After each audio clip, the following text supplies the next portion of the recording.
Hello and welcome to round 2 of LRC's The League here at Circuit de Barcelona, Catalunya circuit.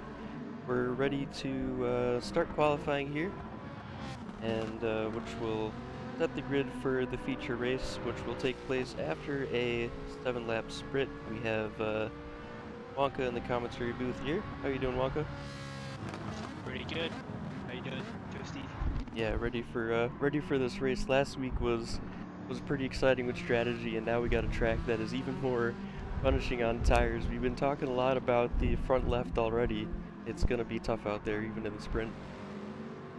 Oh my god, I'm really excited to see how each driver deals with the front left. I think this track in particular, almost every right-hand turn is problematic for that tire. So it's going to be interesting to see the strategies involved, how much people let up on each corner, and then also what corners people try to overtake. So it's going to be really interesting to see. Yeah, for sure. So we still got Bike Guru in the race at JFS Racing in the Ferrari. He's still leading the team. KG and Bishop are both alternates replacing Raleigh and Little Jacob, who raced last week. We're on board with KG now. So if you've been following the league, he was very quick in the quali shootout. So he'll be looking to have some consistency here with his pace, and he has a bit of trouble with tires in general, just because of how he chooses to drive on a controller with the D-pad and X button for gas, square for brake, or something along those lines. But I still find it. That is wild. I can't believe he's this fast, but he's making it work. Just finding the limits of the track right now as they go around. I think if it's anyone who can learn to manage their tires on a controller, it's probably KG. Yeah, that's true. He's kind of forced into an aggressive strategy, as is, I forget who else is racing on controller today.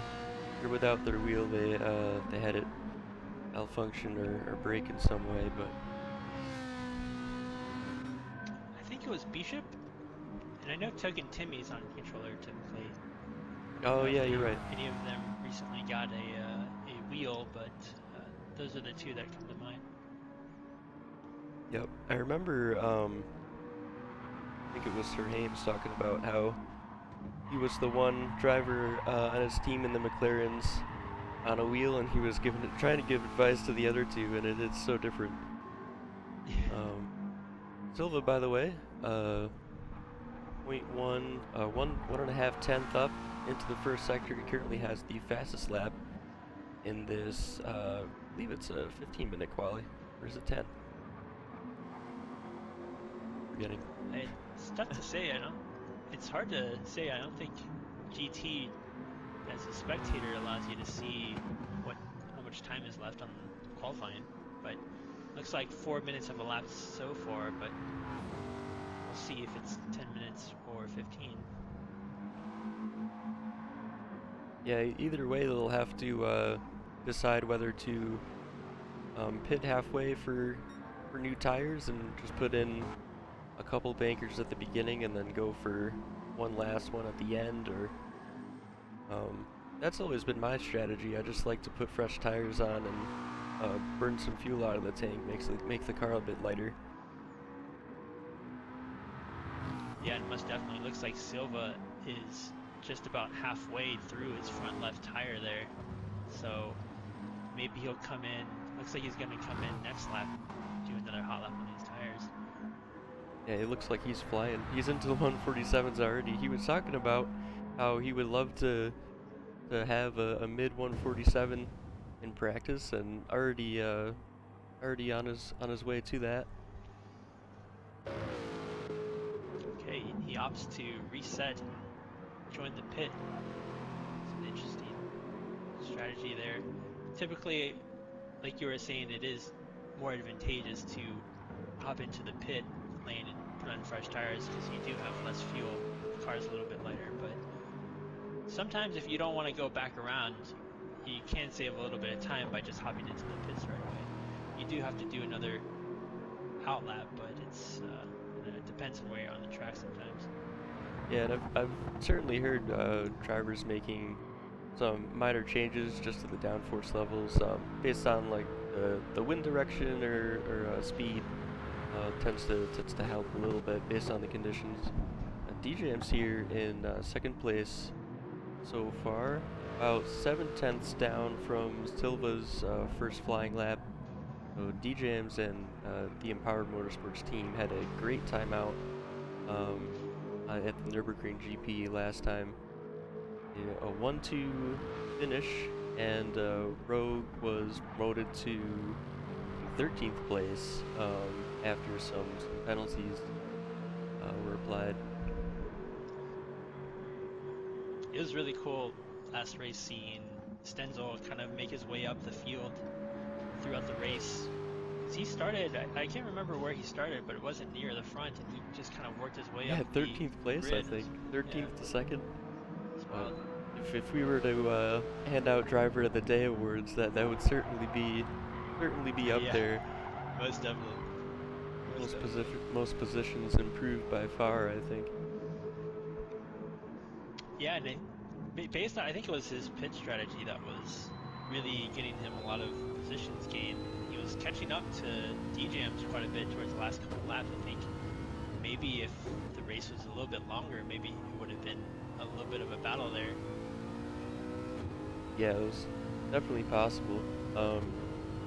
So yeah, Stenzel really took advantage of the two safety cars, the VSCs, and a lot of the drivers saying today they're almost expecting a couple, if not several, on this track. It's a very technical track, going side by side through a lot of the corners. It can feel pretty tight. So turn one, especially with the grid start, it's gonna be interesting. We'll see if the LRC drivers will be able to put together all their practice and keep it as clean as they can. I'm sure that's always their goal. Yeah, we'll see if the incidents, we have less incidents this race. The track is a little bit tricky with the sausage curbs around, I believe it's turn 9, turn 10. Yeah, turn 10, and I think turn 14 has it as well. It can be kind of tricky when you touch the sausage curb. It can kind of really throw the balance of the car out, and I think that might be potentially a source of incidents if we see any today. Yeah, certainly not as low as the big curves that were in the chicane. This layout is not running. Yeah, those you almost have to raise the car, but here, without it, a lot of the drivers are opting to lower the car down, to lower that center of gravity and help with the cornering. But most of the curves around here are pretty flat, so shouldn't have too much of an issue as long as you stay away from the ones you mentioned. James within 1/10 of a second now to Silva, so that was a, let's see, 147.87. Pretty close up there at the top.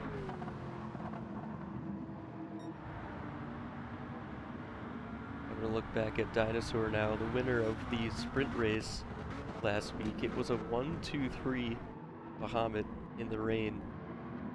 What an incredible result for them to start the season, and I'm sure they're looking to build on it for sure. And this Lambo, I was driving it a bit, and it's quick around here, along with all of the mid-engine cars. So the Aston's gonna have a slight disadvantage when it comes to just rotation, especially when those front tires start to wear. But we'll get to that when the feature race comes. Yeah, they're certainly deserving of their name. The sprint race last week was really impressive, and the four-wheel drive definitely helps. I think that the Lamborghini's four-wheel drive. Correct me if I'm wrong. It is, yeah. Had a massive launch on the line for all three of them. Made up quite a few positions right off the line. luckily today we won't see any rain. I don't believe. I don't believe Catalunya has rain as part of GT7's track weather conditions. So that'll be kind of nice for a lot of our participants today, not having to deal with rainy conditions or variable conditions and planning for them. So they can just straight on worry about their tire conditions, their tire management, and go from there. Yeah, it looks like it was a 10-minute quali, so just finishing up now. Doesn't look like anyone is... Oh, we have a couple still on a lap. Let's see if I can... There we go, Sir Hames just coming over the line there. So I think that's Silva on pole for the feature race by less than a tenth of a second. That is a tight margin up Wow. there. And second to third, Alan takes third spot with another very tight margin to Zazel, 0.024 seconds to his teammate Zazel.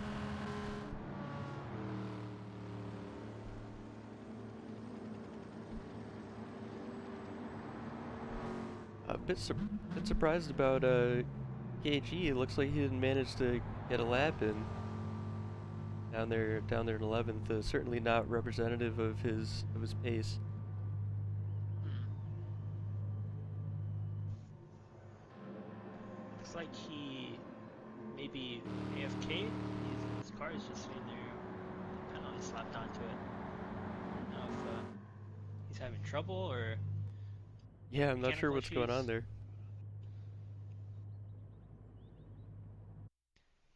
Here Yeah, we are. maybe the maybe the Ferrari had a mechanical failure.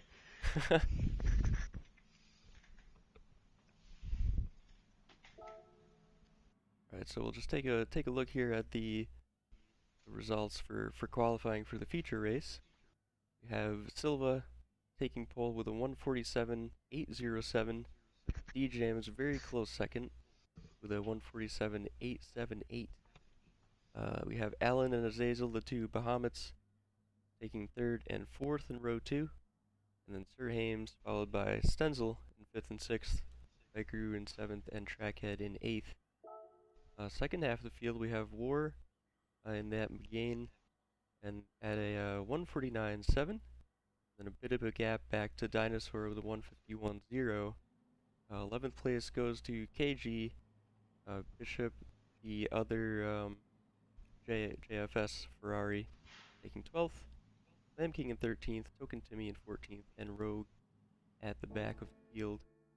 But for now, we got the 7-lap sprint race coming up. So it'll be interesting to see. We were talking about earlier how some drivers might be opting for the medium tires, going long and just waiting for the drivers on the softs to battle it out, wear their tires out, and then drive on by. It seemed like a lot of drivers were around the 3 lap mark when their tires are really going in on the soft. So that's going to be a bit tight, I think, if anyone chooses to go with the soft tire. And I don't think pitting is going to be an option for the sprint race since it's such a short race and the pit lane's incredibly long. So I think, yeah, I think medium might be the strategy here. What do you think?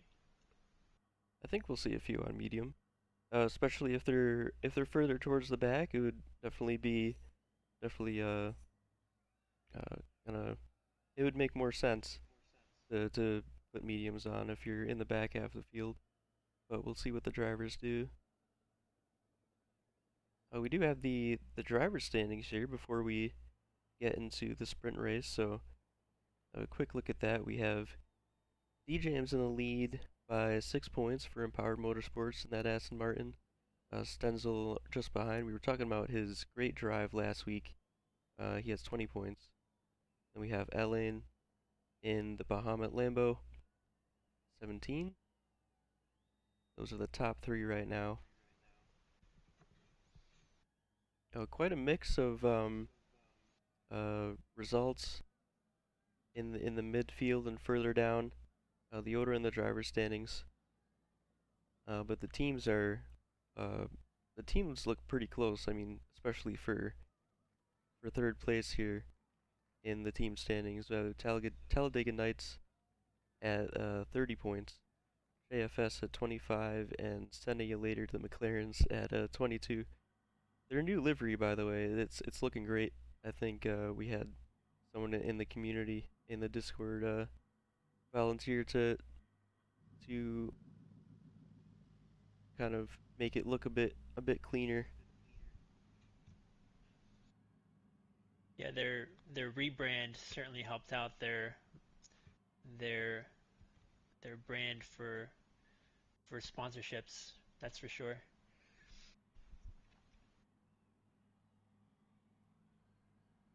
So just a short break here before qualifying. The marshals taking KG's car off the track back to the pits. Oh no. It's going to be interesting because for this sprint race because the sprint races are ordered, the initial grid position for the sprint races are ordered in reverse championship order. And Yeah, Silva being the fastest so far, I think he is in 11th in the drivers championship, so he's going to start towards the front of the field. And D-Jams being first place is going to start dead last. So I think this might make for a really interesting sprint race between the two if they end up battling each other throughout the field. yeah, definitely. It's gonna be a fine balance of being aggressive and making sure the tires can last. Oh, it looks like they're just getting set now to set the grid for the 7 laps.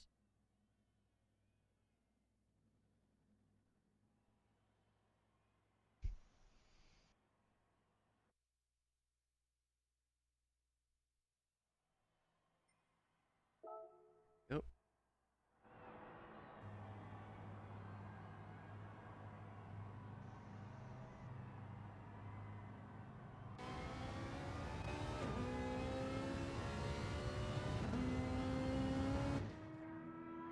KG just coming out of the pits and warming the car up, doing some extra practice.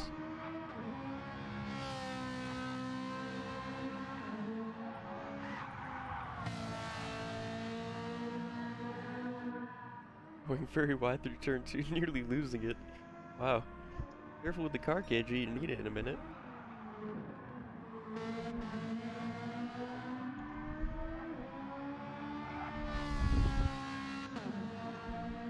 Yeah, continuing to explore those limits of both the track and the car.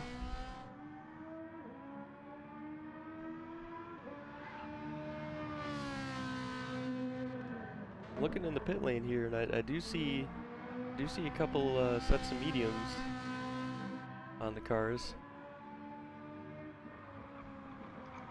Looks like War has a set of parts on.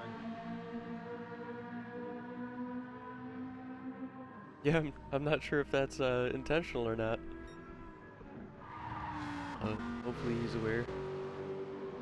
Yeah, I don't think it is intentional. I think running hards might be too much of a disadvantage in the race, but who knows? I think because it's a sprint race, I think there's going to be a lot of battling in the midfield. So Right. maybe towards the end of the race, there might be a situation where people on the mediums might have some trouble due to that front left wearing down too much. Yeah, it could work. Maybe the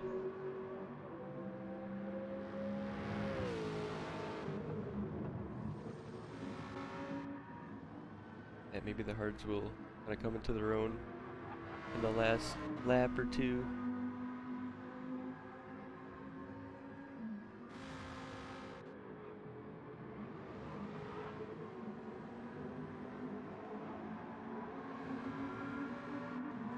So again, the race officials just given time for a couple warm-up laps on the medium tires for those that are looking to do so. Use the mediums for the sprint race. And One thing to mention, the run to turn one is quite long here. The finish line, or the start finish line, starts about a third way down the straight. You're gonna be flying into turn one.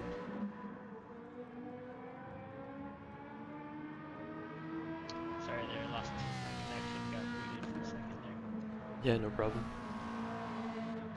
Yeah, and I think it's going to be important too to save your tires in the braking zone as well, going down into turn one.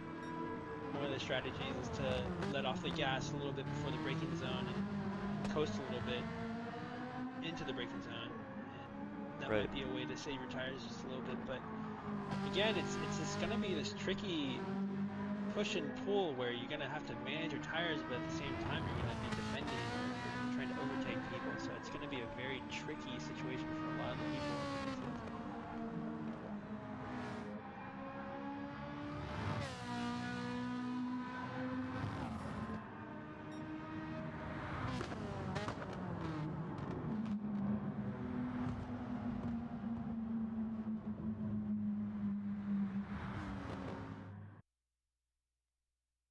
There we go.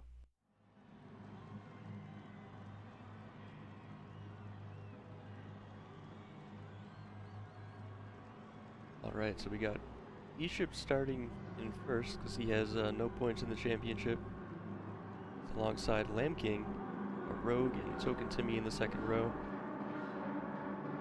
Talking about the start, Rogue looks like he's jumped the start. Got a bit of a penalty there to slow down. That's going to cause a bit of chaos. Got drivers trying to avoid him driving around the bright green Aston Martin. Luckily, it's highly visible. Got a 3 wide moment, a couple of them. Going into turn 1, KG on the inside, taking a couple places. Followed by Bishop in that Ferrari.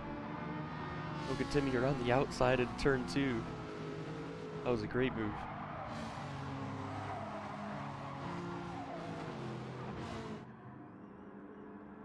We're filtering Fairly into clean. turn 3 now. Fairly clean start by everyone. Seems like there were no incidents.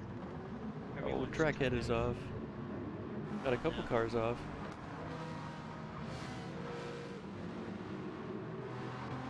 Commentators cursed just as I started speaking about that. Right. It's happened. Yeah, I try my best to say anything good at the end, but it happens anyway. I need like a wood block or something next to me, like every time I say something, I can knock on wood right before Right. anything bad happens. On board with Stenzel here, we got Bike Guru just ahead, a bit ahead. We're going into this very, very tight left-hand hairpin. Oh, looks like there was a bit of contact from maybe Rogue, his teammate, going into that hairpin. Had to catch the car, full opposite lock on the wheel, but it kept it pointed in the right direction. And continuing on to Bike Guru, looks like he's got a bit of front-end damage on that car, though. That won't help him.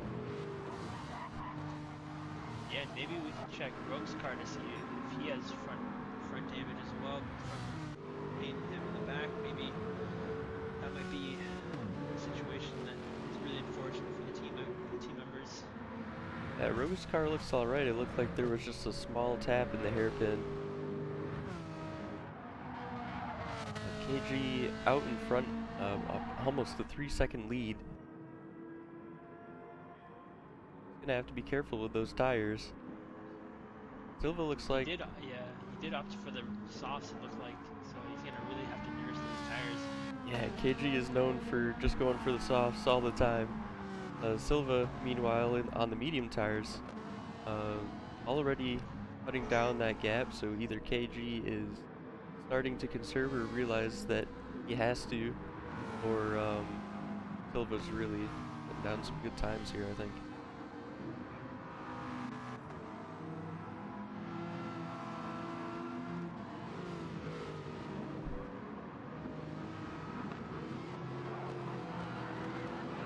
Back with Stenzel again. He just had a bit of a moment with the two Ferraris there. Unsure what happened to Bike Guru, but he's ahead of both the Ferraris now. D-Jam's coming through too, so we got all three Aston Martins on the back stretch.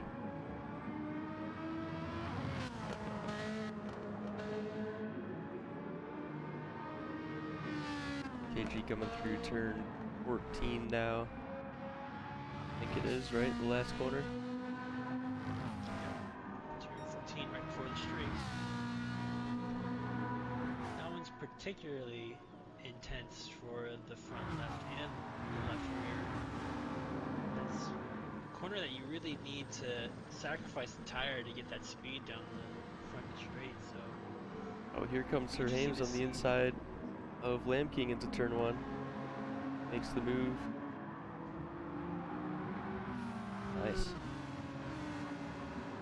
Sir Hames also on those soft tires. He's making the advantage work for him early on.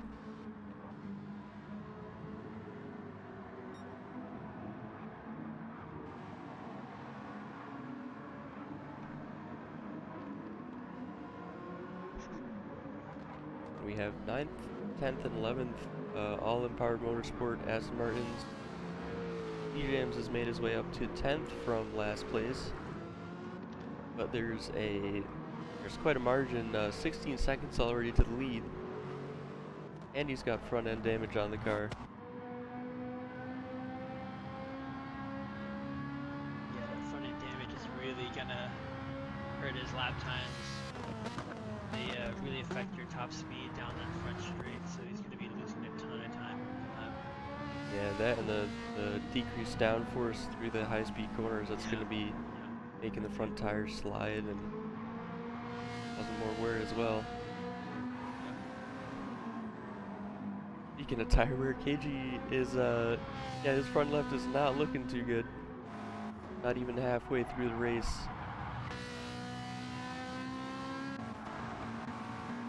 Silva goes very wide. The exit of 14 picks up a half-second penalty. I think even with that, though, he's got a good chance.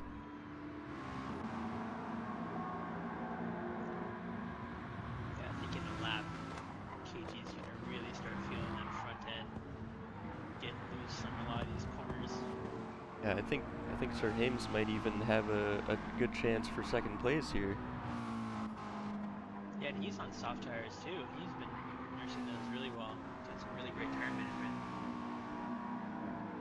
Yeah, it doesn't look like he's putting too much energy through the front left in turn 3. Kind of easing it in, not turning the wheel any more than he has to.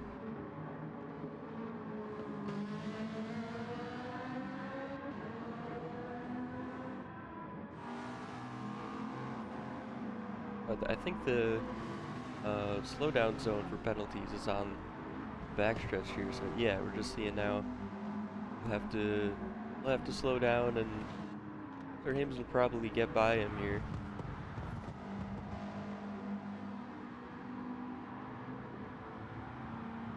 So hopefully they're able to help each other and not get too involved in a battle. Hames down the inside, so Silva moved off the racing line, so Sir Hames could take the position, and hopefully he's able to use those softs to catch KG here, who, yeah, he's gonna start to struggle pretty soon here. It looks like his front left pretty much just went on that fast right-hander. Yeah, and Sir Hames looks like his tires are just about 50%, so he's doing a really good job nursing those tires. Really good job managing them. I think he'll be able to catch him. Back to 9th place here. It looks like D-Jams has gotten past Stenzel. They both have front aero damage. D-Jams was looking to take the softs to the end and get all the pace he could out of them. Probably went for a more aggressive strategy for sure with the tire selection at least. But isn't able to make it work right now for the damage.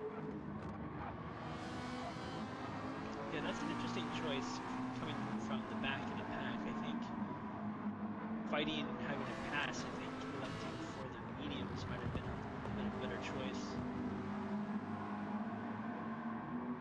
Look at the gap come down from KG, 1.5 seconds now.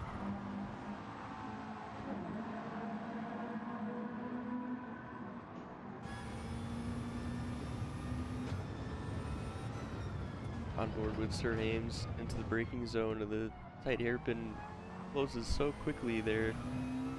Gained 2/10 just in the braking zone alone. Yeah, he's really opening up those tires. It looks like he's gonna really go for it. Looks like he's kind of pulling away from Silva too.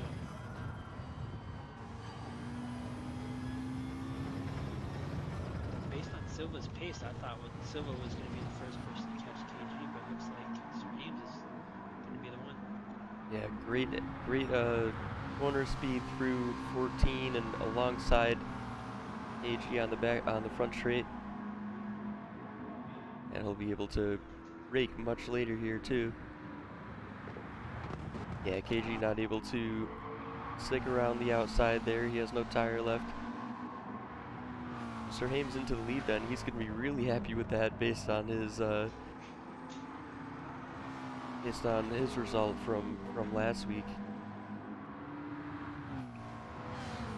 And if Silva can get around KG, it'll be a 1-2 for the McLaren team. So really good result for them.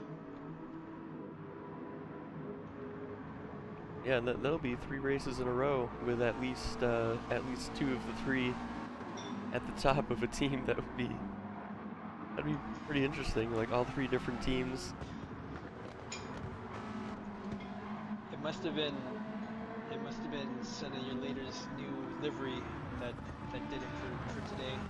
We'll see how they do in the feature race, but I think that new livery has given them kind of like a boost in morale. Some secret horsepower in the car. Yeah, it does look nice. Here we go, Silva around the outside of the hairpin. To make it work here. Wow, look at that. That was such a clean move. All the way around the outside of the hairpin, had the tires to do it. And KG did a great job not to understeer into the McLaren there. Was careful enough to really give him space. Yeah, great job by both drivers. That was a very, very clean corner for both of them. Final lap now. Looks like Sir Hames has about the same tire wear as Silva. Whether or not it'll stay that way towards the end of the lap, we'll have to see. About 1.6 second gap between the two. Looking a bit further back, we have Alan and Azazel in the Bahamut Lamborghinis, 4th and 5th place. Jams in 8th. Looks like him and Stenzel both got ahead of Lamb King at some point. Bracket in 11th place. Bishop 12th.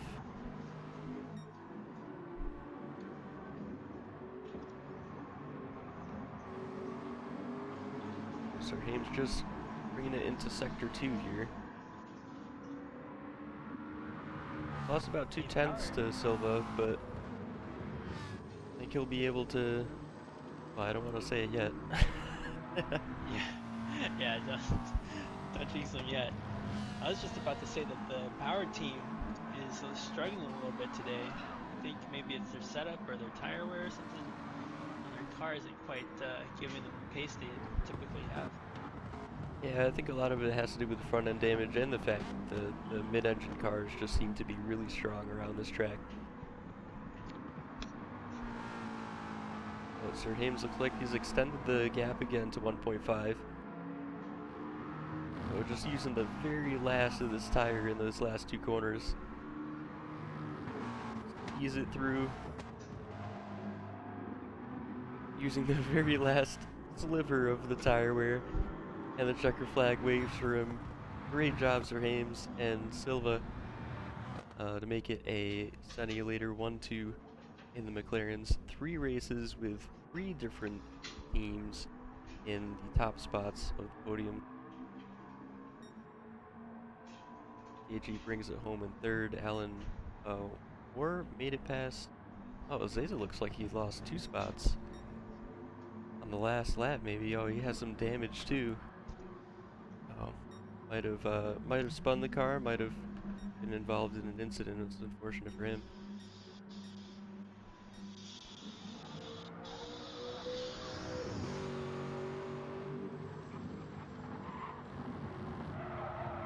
Looks like Rogue is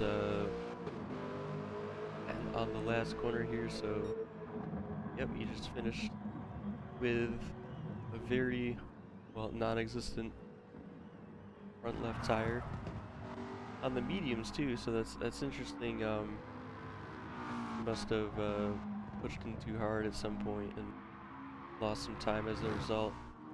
And Tokatimi just coming over the line in 15th place.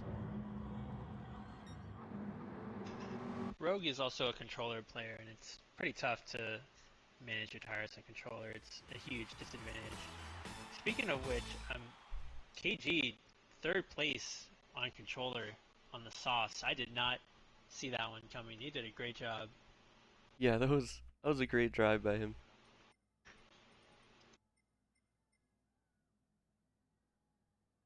So a bit of a break now before the feature race starts up.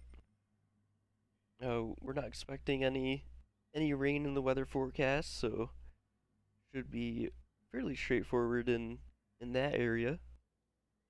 And hopefully, uh, drivers are able to uh, race to one of their one or two strategies that they prepared last week was a bit of everyone kind of had to throw the strategy out the window due to the first and second safety car mixing it up. But yeah, we'll see how it goes.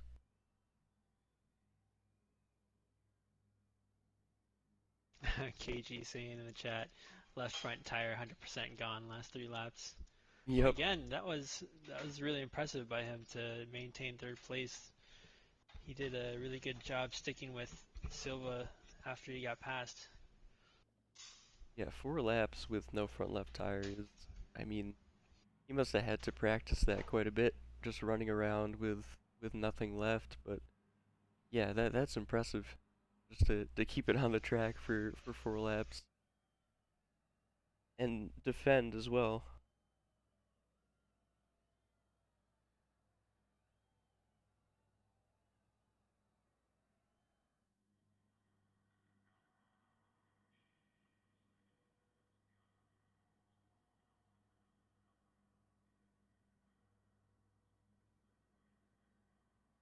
All right, so we'll be back in a minute or two for the feature race, which I believe is, how many laps is it? 37?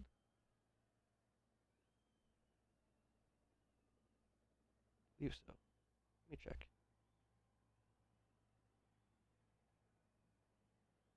Yeah, 37 laps around here.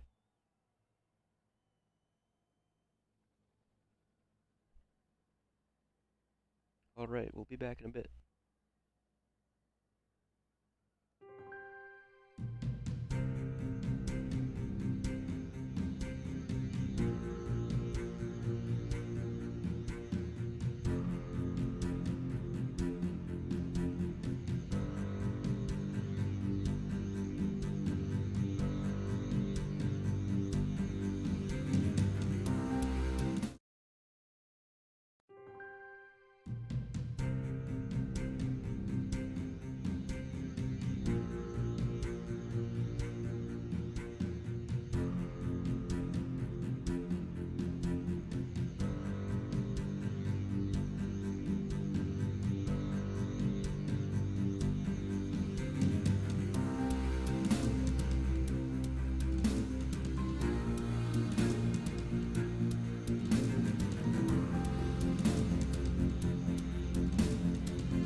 so we're back with Stenzel.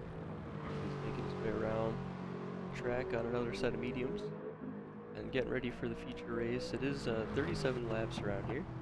It should be just over an hour or so. And based on what we saw from the sprint race just a minute ago, it would be really interesting in terms of strategy and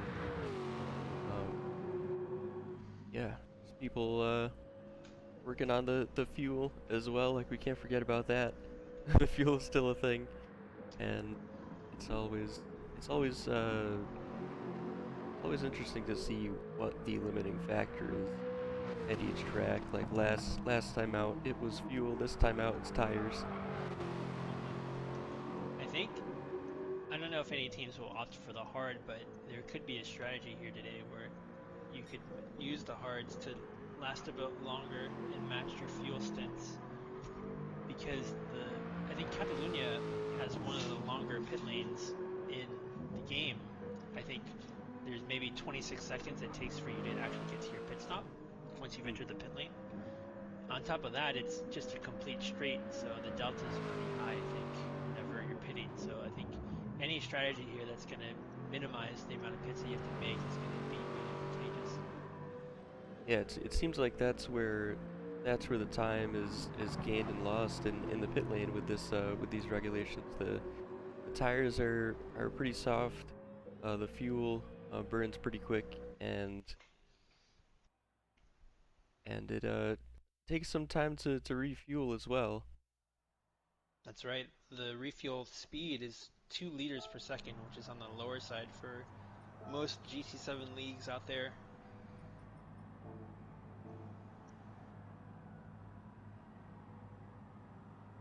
Yeah, we kind of went Even with uh, what close to what real life has with the refuel rate of GT4 cars, which is around 2 liters a second. Seems Yep. really slow, but it's made for some really interesting races. Yeah, and I was gonna say earlier that even even drafting behind someone and using the extra speed to let off on your gas early and maintaining your position behind someone is insanely advantageous to make time up in the pits because you'll save so much fuel. Yeah, yeah, that's true. And even just like short shifting even earlier when behind someone, Yep. or using like half throttle, just staying behind, letting them pull you around the track.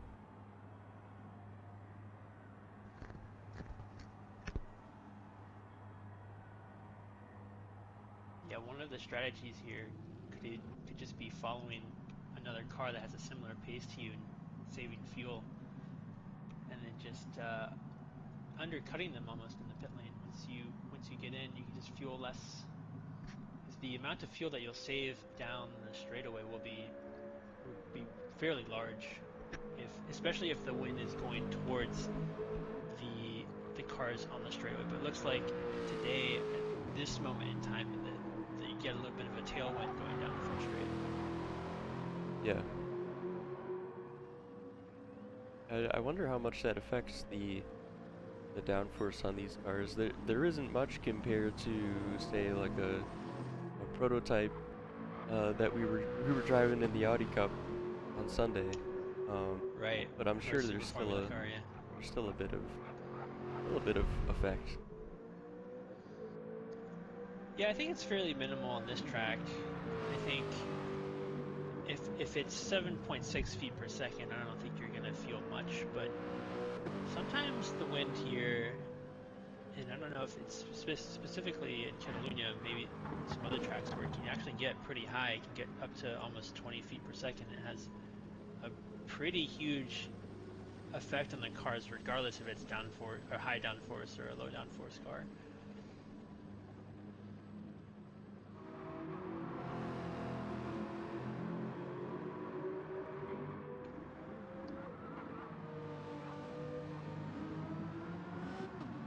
I think Silva might just be watching some other cars go by. He's just sitting there menacingly. The new livery. It's pure intimidation. Yeah. Everyone who crosses turn 1 and sees Silva's new livery, they're gonna be a little scared, Yeah. especially after that sprint race performance. Yeah, and his pole position. Yeah, that too. That'll be real exciting seeing Silva and DJM's battling it out through the first couple laps. They had quite a few side by side moments at last week at the Nürburgring. So That's right. They had a few battles last week, and I hope this week they will have a similar strategy, because I would like to see them battling out with similar strategies. I think if it would be a little bit of a less exciting race if one of them, for instance, decides to go on a very long stint and save their tires and save their fuel. But if they're on the same strategy, it might be pretty interesting to see them battle while trying to managing their fuel and tires at the same time. yeah, and I think even if they're on opposite strategies, like their pace around here seems so similar that they might even like come together at the very end, which is always exciting as well. Yeah, I wish GT7, or maybe we could come up with our own system where we could track the cars and their pit lanes and the deltas that they have going into the last couple of laps into the race. It's hard to keep track sometimes whenever everyone's on a different strategy and we don't have, like, that extra data that, like, commentators in Formula One has and stuff. So we'll see how this plays out.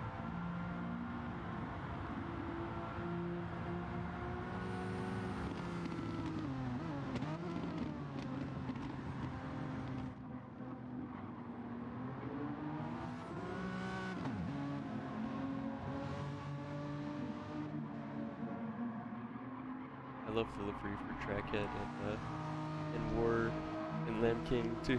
the Talladega Nights. It's just such a iconic It's so iconic funny 'cause design. as soon as you said that, I was just about to say the same thing. It's so perfect.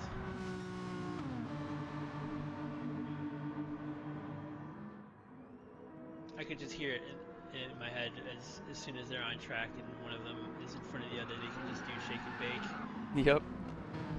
shake and bake.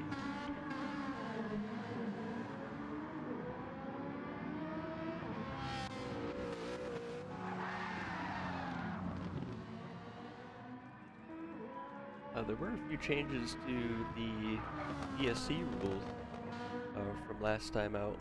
Just a couple minor changes to help with some clarity when it gets called, and some other things like if a car is off the track um, while under a VSC, other cars can pass so that there's not a secondary incident inside the safety car. Um, oh yeah, just a few improvements to help the racing here, which is good.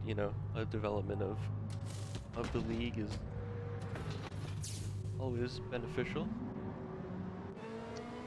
Yeah, for the first week last week, I think we had a really great first week in terms of running the league.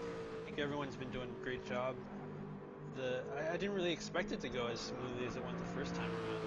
I Right. think after every race we kind of run into incidents here and there, and we learn as stewards, we learn as commentators, they learn as drivers, and Dinosaur certainly learns as an organizer. So I think every race kind of just improves on the last, and it's just going to get better and better, which is, I think, what's exciting about the league. Yeah. Yeah, definitely. And every one of the drivers have been just so involved and so excited for it. Um, DJams is one of one of them who and I think he came up with a mission statement for his for like basically what's basically a brand, the empowered motorsport, as we see Yeah, here. So they had a press release and everything when right. they announced their livery, so it was pretty funny. Yeah, I think it's awesome. Maybe we should make that mandatory for every team to have like a launch like a launch party. They have a press release. They have the livery launch and like a Livery little bit of reveal, like a yeah. almost like a fashion show for the liveries for the cars. Right. That would be cool. Yeah, definitely have some things on the horizon for possible ideas. Looks like they're just getting onto their tires now to start the race. Yeah, Seeing, it looks like everyone's it's yeah medium and hard. It's really interesting to see. yeah, I'm seeing a lot more hard tire compounds than I expected. Especially those starting higher up the field. So maybe the sprint race really I don't know. Scared them into Yeah. harder tire compounds. Sometimes it's as we're doing the formation lap here, sometimes it's just a case of running laps on your own versus running laps while battling, and you just see that just how much faster the tires wear as you're having to ask more from them, and that just might be what is convinced some to use some harder compounds and switch strategy up. So Silva looks like he opted for the mediums. Maybe we can take a look at D-Jams and see what tires he's currently on. Yeah, I'll try and find him on the He's number 5. list here. Oh, is he? Oh, there he is. Also on the mediums. There we go. Nice. Alright, we're gonna have a race. Really interesting first couple laps. Yeah, equal tires for the first stint at least. I think it'll be interesting too because if they spend the opening laps battling it out, frankly the rest of the race might leave an opportunity for 2 or 3 cars to catch them. Yeah. Yeah, for And sure. potentially alternate strategies where they don't have to battle anyone else. Like if someone Whoa, Alan. gets Whoa. lucky. Oh no! Oh no! Silva took it really fast all the way to his grid spot, and the others just couldn't react in time. Having to back it up. That's funny. Yeah, we got a bit of a parking lot on the on the grid right now. Parallel parking practice. Everyone's jammed up now because they. Oh no! Oh my goodness! Race engineers will sort it out and look at the cars jacked up and rolled into position. Stengel's just It's the funny. last. Go ahead. It's funny that we do this because it's completely not rehearsed and like this is not something that we typically do on race day or anyone does in Right. GT7. So it's really funny to see when you have to do a formation lap, it's something no one here is used to doing. Yeah. Yeah, that'll come with some practice too if we decide to continue. I think it's cool. Like they start on the same spots. You get to see all the cars set up.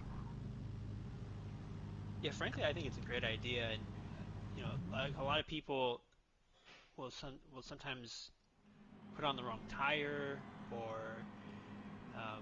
forget to even buy a tire if they choose to. So like the formation lap kind of gives you like a little bit of a prep time. Yeah. We got all the cars in their grid spots now. They've got it sorted out. Lights starting to go on. Silva on the left side, D-Jams on the inside. And they're off. It's go, go, go. Silva gets a good start. So does D-Jams. I think Alan and Zazel are both using that four-wheel drive to their advantage. They got a great launch. Coming down the very long front stretch here towards turn 1. D-Jams on the inside. Let's see if Silva can stick it around the outside. Yes, he can. Kind of chops the nose off of the Aston Martin a bit. But he was just ahead enough to do that.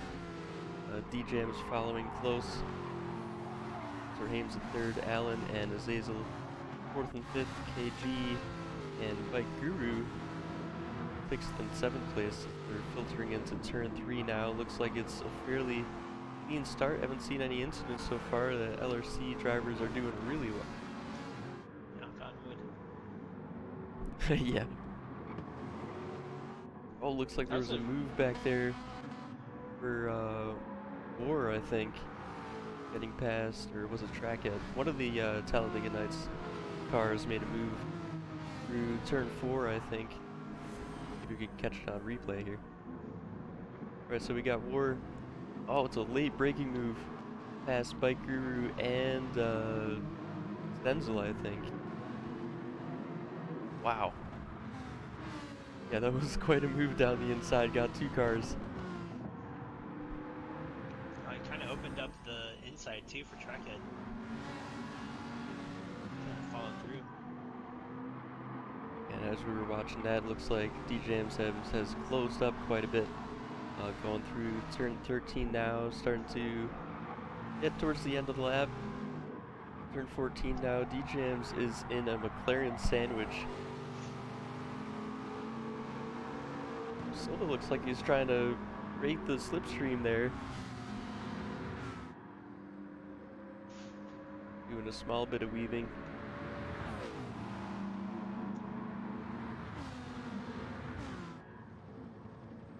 DJM's moved to the inside. Looks like he wasn't able to brake late enough to claim the inside line.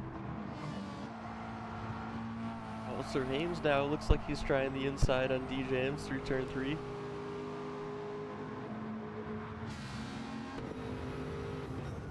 Alongside the Aston Martin. Ooh, yeah, that was a bit of contact between the 2 McLaren teammates, and Silva's back down into 3rd place as a result of that. Hames looking like he's trying to wait up to give that position back, or maybe not. Bit of contact between him and the Aston Martin at DJMs. Now has the inside line going into turn 5. Up the hill, and DJMs isn't able to do anything about that, but Sir Hames loses it on the exit curb. Oh man. And front end damage, front left suspension damage on the car. Yeah, it's really, one of the turns. it's such a shame. Yeah, that is such a shame. And that all started with his late braking into turn 4, and everything that happened as a result, just a chain reaction. The cars being out of position and having to take a wide line up that hill, and once you get the inside tire on that curve, it's quite difficult to save it.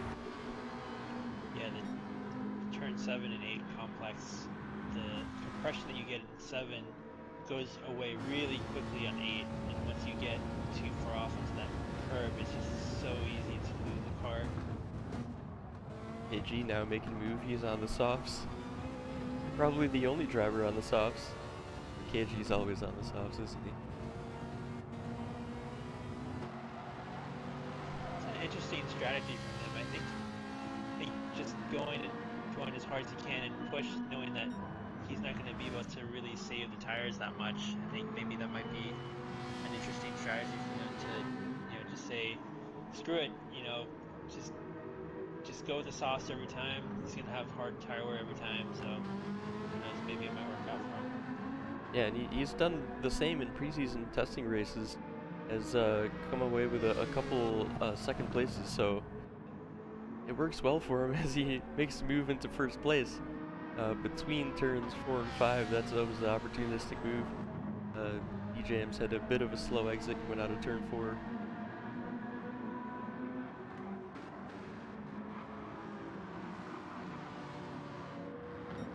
Under pressure again by Silva. Silva takes to the outside line, trying to brake late to stick around the outside of DJMs. Doesn't end up working for him. It's a slot back in.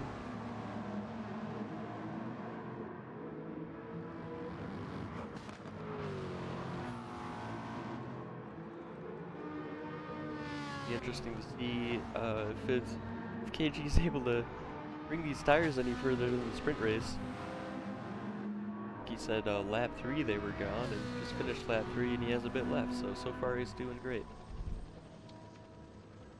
Through turn 14 and 13 and 14, you can see the front left meter of his tire go down. You can actually see the animation of his tire where it just get eaten away on those 2 turns. Yeah. That's how fast it's wearing. We got a pack of 4 cars here. Still on lap 4. I think it's a battle for 4th place? Yeah. Or maybe 5th. There we go. Yeah, Trackhead, the Talladega Nights Renault, just leading that group of 4 or 5 cars. And he's doing well at the start here. Also on those medium tires, looks like he's making them last pretty well too.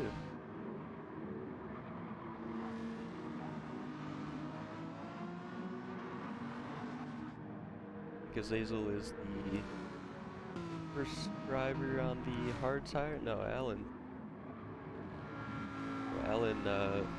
If those ahead of him had to pit for new tires, he would be leading the race.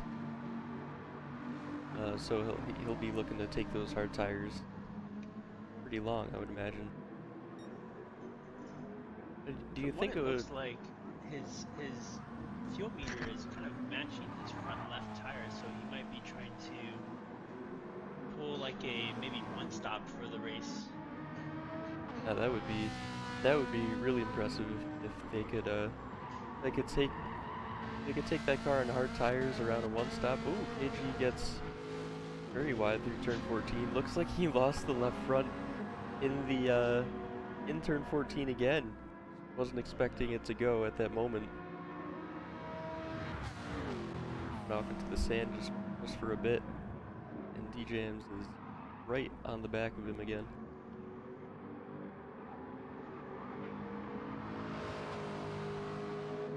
Oh, very nice. DJMs really set up that move well. Through turns 1 and 2, put KG out of position and swooped around the outside. Silva now on the inside going into turn 4. He's gonna make that work there. Much shorter distance to travel, of course. DJM's got the switchback though alongside again. We were hoping for this battle.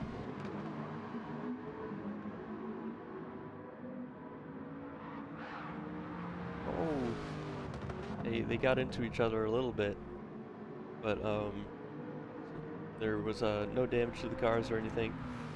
They're both still on track.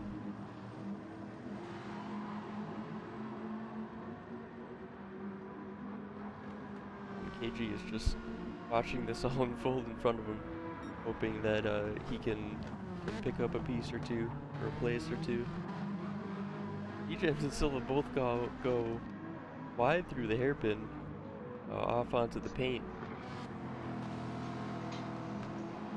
And the more those two fight, the more they're gonna lose out pace and time. Yeah, so KG went right through. Oh man. He's going into the pits though, so lap 5. Oh, I think he hit the pit wall. I think KG just went right into the pit wall on entry, so he's gonna have to repair some damage too. Oh, yeah, that didn't sound good. Bit of a crunch there.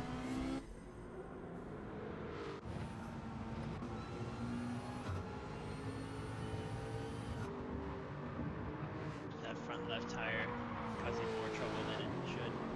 Yeah.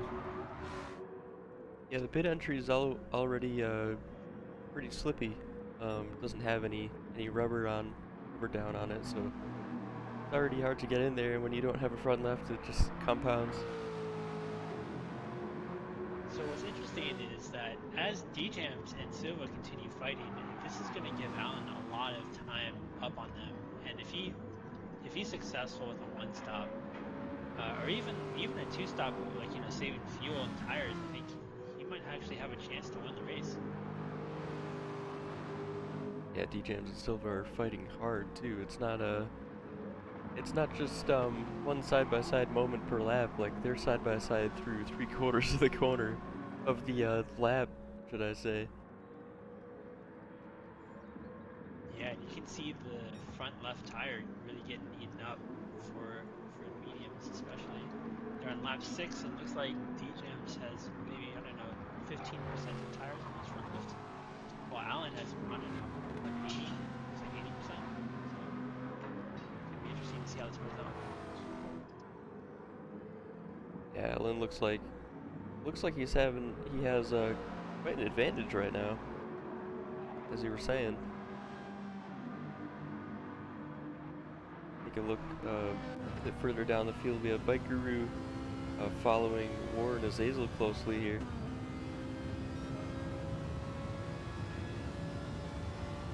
War Eagle looks like he's going for a move in that Renault. On the inside of turn 1. Gets the move done under braking to the apex and up to 5th for him.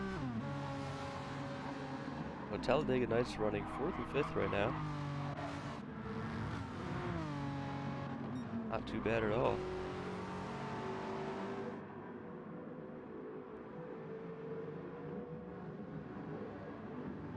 Yeah, we haven't seen much from the Talladega Nights team in the last 2 races, and even West February, so this seems like there'll be a pretty good result for them if they can keep it up.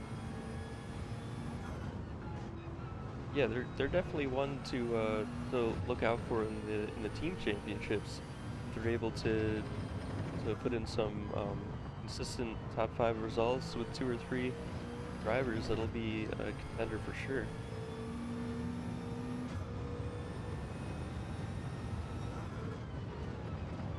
Judging by the standings as they are right now, they are actually in 3rd place. Oh yeah. Yeah, we were talking about how the 3rd place, the team standings were really close.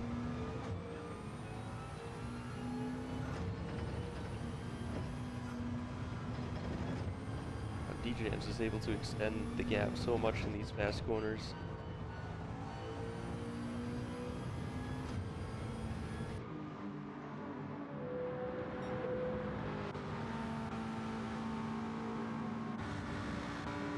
So looking at the feature race results from last week, Trackhead did finish on the podium, which I had forgotten. Oh, he did. You're right. Yeah, he finished. He finished 3rd, behind the 1-2 from the powered support team. It was him in 3rd, and War actually finished in 7th, so actually a pretty decent result for them for the last week. Rogue is just coming to the pits for a new set of tires. He was on the mediums for the first stint, so that'll be on lap 7 for him. DJMs and Silva starting lap 8 now. And it looks like the tires are not going to give too much more.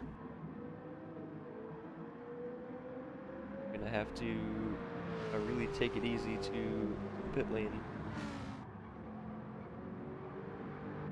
Check on where KG is. He's got a new set of softs on, so I think our thought might have been exactly what he's going for here. Just soft, soft, soft.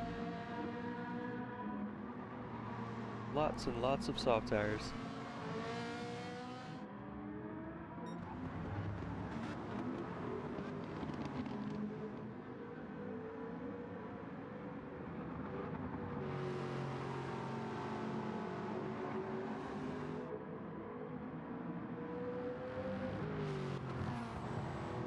There we go. This is where we're gonna see it, the start of the strategy battle.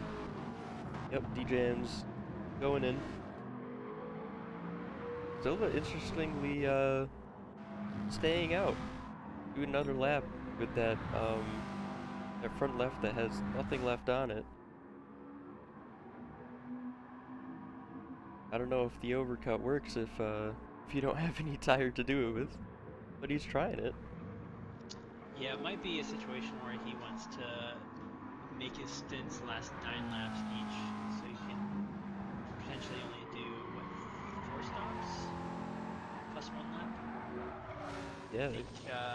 I think that actually might be more advantageous than stopping at 8, because if you stop at 8, you'll be plus what? Plus you'll have to have like another 4 laps, or 5 laps actually, after 4 stops. So yeah, I think Silva's gonna try to span his stint across maybe 3 stops, try to avoid the 4 stops if necessary. That's what DJs might actually run into an issue where at the end he might have to find himself making a 4th stop if he doesn't switch to hards at any point. I was just watching Dinosaur, and through turn 3, I think it was, his front left was squealing so loudly. It was just funny to hear. It's really working the hard tires hard.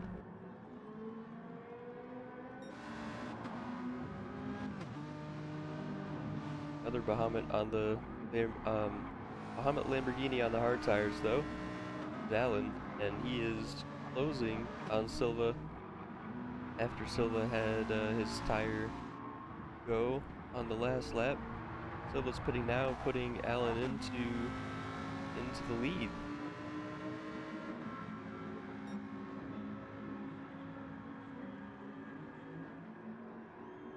And a couple cars now coming into the pits, getting rid of the medium tires. So Alan right now is at 50% fuel, just below 50%. Looks like his front left tire is just above 50% as well. So yeah, I think his strategy is going to be a 1-stopper. He's at lap 10. So if he can pit on lap 19, lap 20, that'll put him just right over a 1-stop strategy. So I think he's going for it. It looks like Dinosaur too. I think Dinosaur has similar tire wear and similar fuel management, so it looks like they're going to go along. Yeah, I think you're right on that, going for a 1-stop. And that might be the strategy to take the win.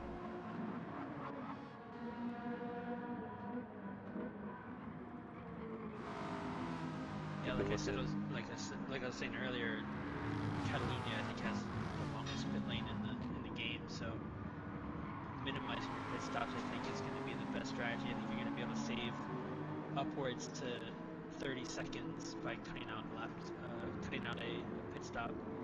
So if they're lapping pretty similar, I think Alan was like in the 150s, and because D-Jams and Silver were fighting so much, like he was actually catching up with them. So I think he's really looking good for the end of the race. Yes, Silva making his way up through the field again after that first pit stop. Put a new set of mediums on the car. Doesn't look like he took much fuel though, so maybe just fueling just to make it through his second stint. Whereas DJ looks like maybe filled the car, so they're a bit out of sync right now.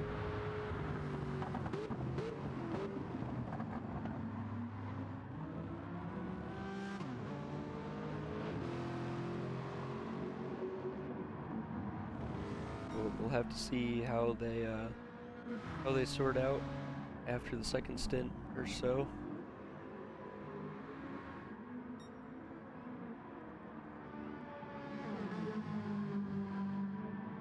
I'm not sure whether Bike Guru has hit yet, but he's on lap 11 with a bit of tire left. I mean, he can't have pit if he's up to second, right?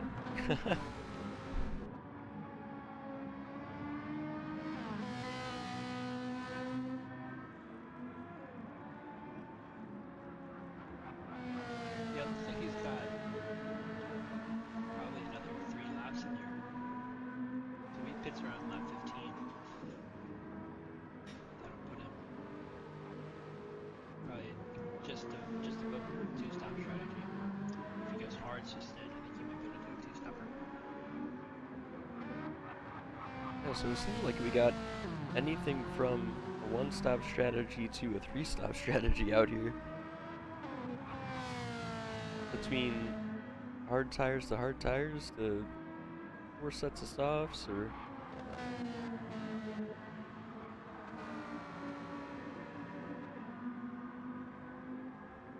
what would really throw all this off is a virtual safety car. But I'm sure that's the last thing some of them want right now, especially Alan. Yeah, totally. A virtual safety car at any point is going to really mess with the Bahamut strategy. Unless if it came right at the middle of the race, that would be incredibly fortunate for them if that happens.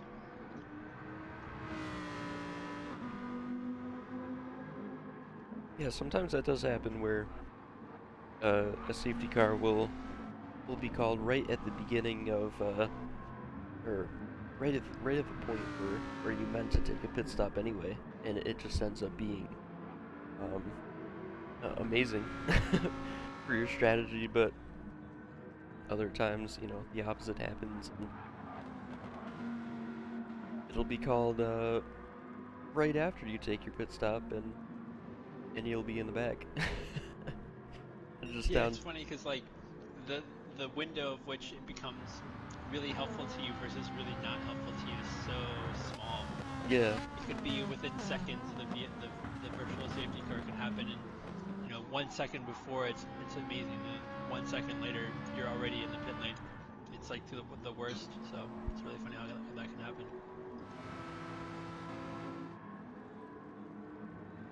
looks like Lamb King is just behind Dinosaur here, about a second gap between the two.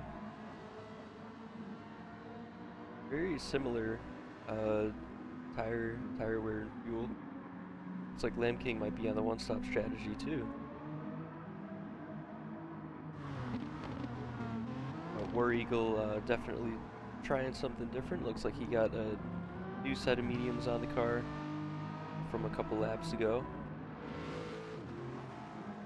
And probably trying the same thing as Silva is short fuel in the car, making it to the next pit stop, and then only putting as much fuel in that you need for the next stint. And that does work to an extent. It definitely gives you an advantage on keeping the car light, because you don't want to be carrying around so much fuel all the time. It's just extra weight you don't need. You also need to take into yeah. You also need to take into consideration you need to fuel that much more on your last stint, where the cars who have fueled full will only need a splash and dash really at the end, so it all adds up.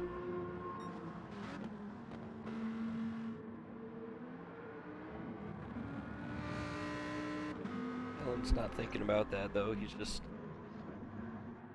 driving around, making sure he's consistent on those hard He's got a tires. pretty simple race today. He's just got to make sure he hits his times and not get in too much trouble with anyone else. So he kind of lucked out there by being ahead of most of the mid pack with his strategy and not running into too much traffic or having to battle anyone. So I think that he kind of got fortunate there.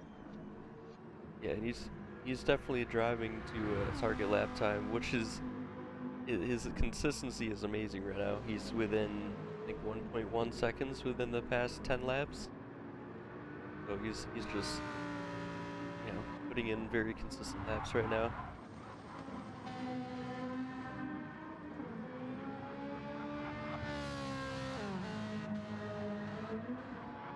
Meanwhile, Bike Guru's still going on lap 14 on those medium tires. What's interesting about the Ferrari tire wear is that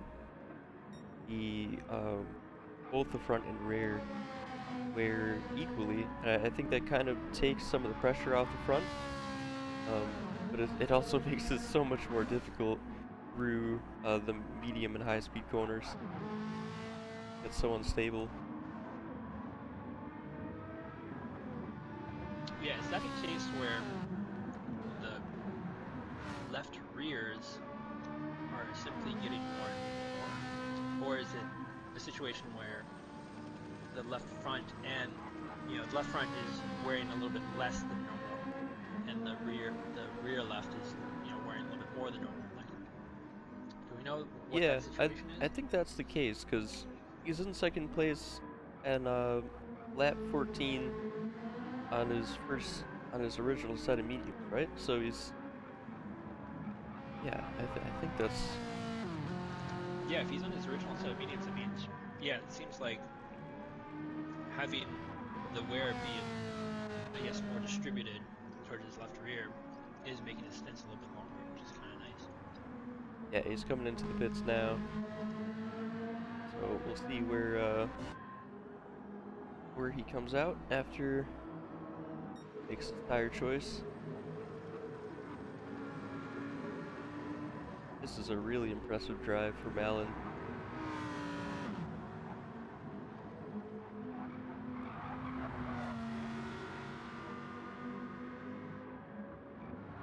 And it looks like Azazel's moved up to second too after Mike Rue's made his pit stop.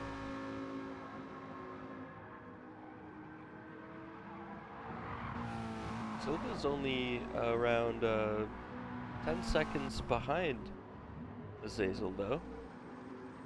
So if Silva's able to use up those medium tires, he might be right on pace with Azazel on those different strategies. Yeah, if he's about 10 seconds behind, 15 laps in, 26 behind at lap 30, it'd probably be about the stint, or the delta, maybe towards as close as the end, the delta would stop, so maybe they would be pretty close by the time it gets to lap 35, 36, and obviously depending on how Silva and Azazel treat their last stints and what they put on their tires. Yeah, so DJM's, I don't think we caught this before, but he went on to the hard tires for his second stint, while Silva went on the mediums. So just looking to extend that stint further into the race. That's probably why he filled more fuel, filled the tank. Allen and Azazel both pulling into the pits. So it's interesting. We were talking about Allen potentially going to lap 18 or 19. He's pitted on lap 15 here. That is interesting. Yeah, we'll see what he decides to do. I think maybe he's having a hard time or finding it hard to really keep his lap times with the tire wear as it is. But maybe DJM switch to hards as almost a reaction to how quickly they wore the tires battling with Silva. So maybe he anticipated more battling and opted to go for the hard tires.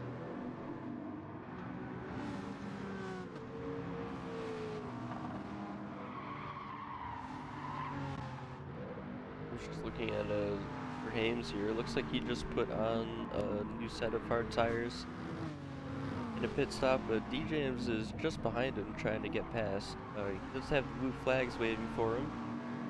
So the way it works in this league, they're not required to move out of the way, but once you're alongside, you shouldn't be defending. Sir Hames just letting it by there, not making it any more difficult than it should be.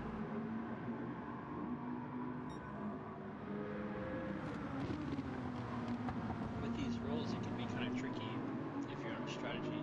Well, maybe not anymore, but if Allen was doing one stop, it can kind of be tricky being in the lead with a slower pace on hards and saving fuel on a one stopper, because you might run into traffic where the back marker might have a soft tire, or maybe even have more fuel and is running lap times that are slightly, ever so slightly faster, maybe even, or even ever so slightly slower than you, and it becomes really hard for you to pass them, or pass them even with the amount of fuel that you want to save and tires you want to save. So maybe Alan decided to pit maybe because he's hurt. Maybe that was an option. Maybe that was a concern. I don't know. It's interesting seeing him decide to go on lap 15. Right. And DJM's just making 2 passes in a short period of time there, up to 3rd place again. But 32 seconds back from Silva. We were talking about how the refuel rate is quite slow, 2 liters per second. Let's see, how much time would 40 liters or so? That would be about 20 seconds of fuel, right? Refueling. Yeah, it's about right if if the math serves correct. Yeah. I can't remember last time I did like mental math.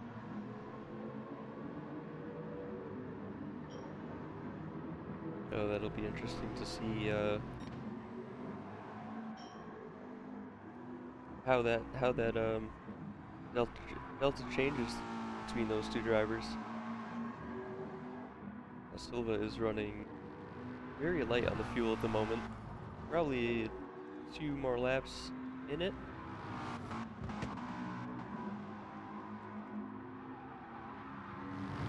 Yeah, it does look like he's got maybe about 10 to 15, maybe 12 liters of fuel in there. And I think last time we saw DJ's car, he is around maybe 70.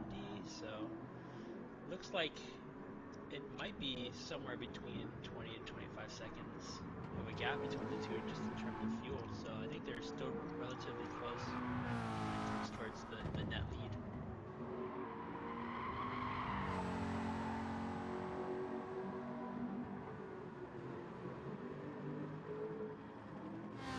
Checking in with KG here. Oh, it looks like he's put a set of mediums on the car. I don't think this has ever happened before. He's the king of softs has resigned. Yeah. Maybe this is only a one-time thing. Maybe just for Catalunya. But up into 5th place after a couple pit stops for other drivers, so really focusing on conserving the tire wear now, I can imagine. Looks like he's got the fastest lap though from his first stint with the softs on. Wonder if any drivers will be able to beat that. Yeah, I think it's going to be tough for anyone to really go for fast lap in their current situations. Maybe if someone has a short stint towards the end of the race where they can slap on some tires with some low fuel, they might be able to steal the fast lap from KG. Looks like Silva's doing it again. He's just gone past the pit entry with very little fuel and no front left. So it's a bit of a risky strategy, but yep. Yeah, I think it comes down to trying to get nine laps out of his tires instead of I guess now he's going for 10, so yeah, get from 10 laps out of his tires, 10 lap stints, as opposed to 8 or 9 where you're not going to have, you're going to be just below the, I believe, 3-stop strategy. I think he's just trying to avoid a 4-stop as much as possible. Yeah. Yeah, that'll be another 40 seconds or so that he doesn't want. So, they're really extending. They're stretching fuel and tires, and then there's what Silva's doing.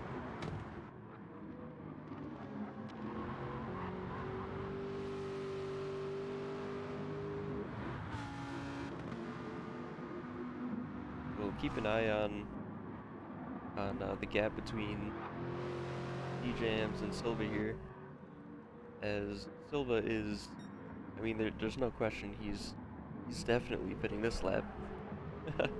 I would hope. Yeah, we never know. maybe he might go for two. But it looks like he's around 25 seconds ahead of DJams, and DJams, I believe, is at the 50% mark at his fuel. So at exactly, two seconds per 2 seconds um, For a leader.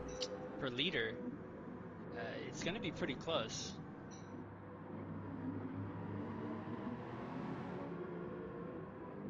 Yeah, it looks like War Eagle will momentarily take the lead here.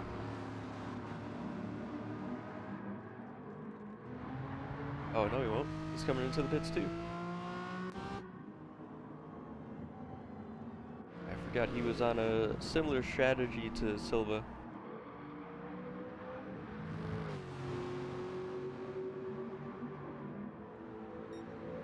So DJM's back in the front. Not for long though, Alan's right beside him. And yeah, that's a battle for the lead. So on the inside, Alan has the medium tires on. So it looks like he's switched up the strategy. He's gone from a pit early on the hards, went for a medium, maybe another medium tire towards the end.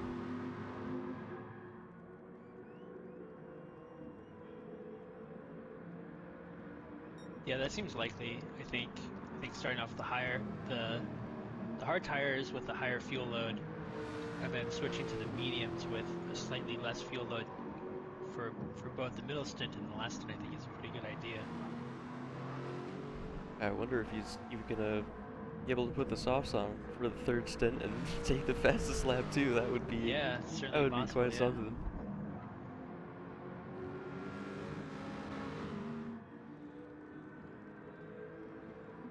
The KG just in the background there has pretty much used up his set of medium tires. Man, so I just realized, so Alan passing D-Jams is not even, is like a net position, because they both have pitted once already. So if so D-Jam's having to pit another time, I think it's going to put him way behind Alan. I think Alan's in a really good position still to potentially win the race. Yeah, that's a good point. And well, DJams and Silva are closer together than either of them are to Alan. Put it that way. Yeah, that's definitely true. Yeah, Alan's looking really good for the win here.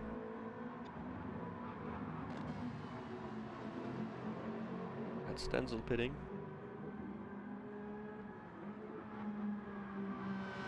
Trackhead was off the track a bit through 13. I think he's getting away with it though. No penalty. It looked like he had just a sliver of a tire on the curve there. Yeah.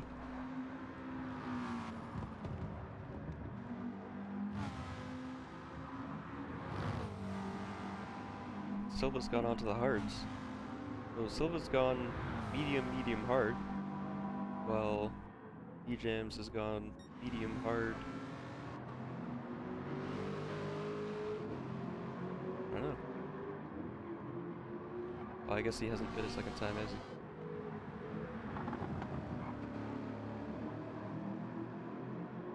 he? Yeah, it'll be interesting to see what D-Jams opts to for his third tire choice. I can't see Silva using these hards to go to the end, so maybe he's going to do a long stint with the hards and then maybe go for a short stint on softs towards the end there. But it is going to require another pit stop, so it's going to be pretty I don't want to say time wasting, but it's going to be costly for him at most. Yeah. Yeah, and if they're gonna want to really push at the end on the softs, they're not gonna want to leave it any more than 6 laps towards the end, either more or less than 6, because less laps you won't have enough time to really use them to your advantage. More laps, you'll be having to conserve on them, so it won't end up being an advantage.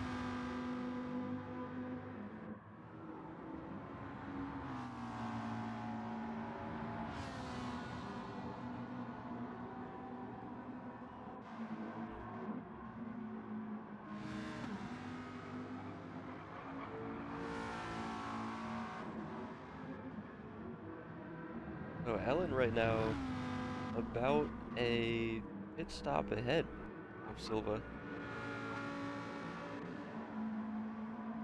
45, maybe a bit less. 45 seconds or so.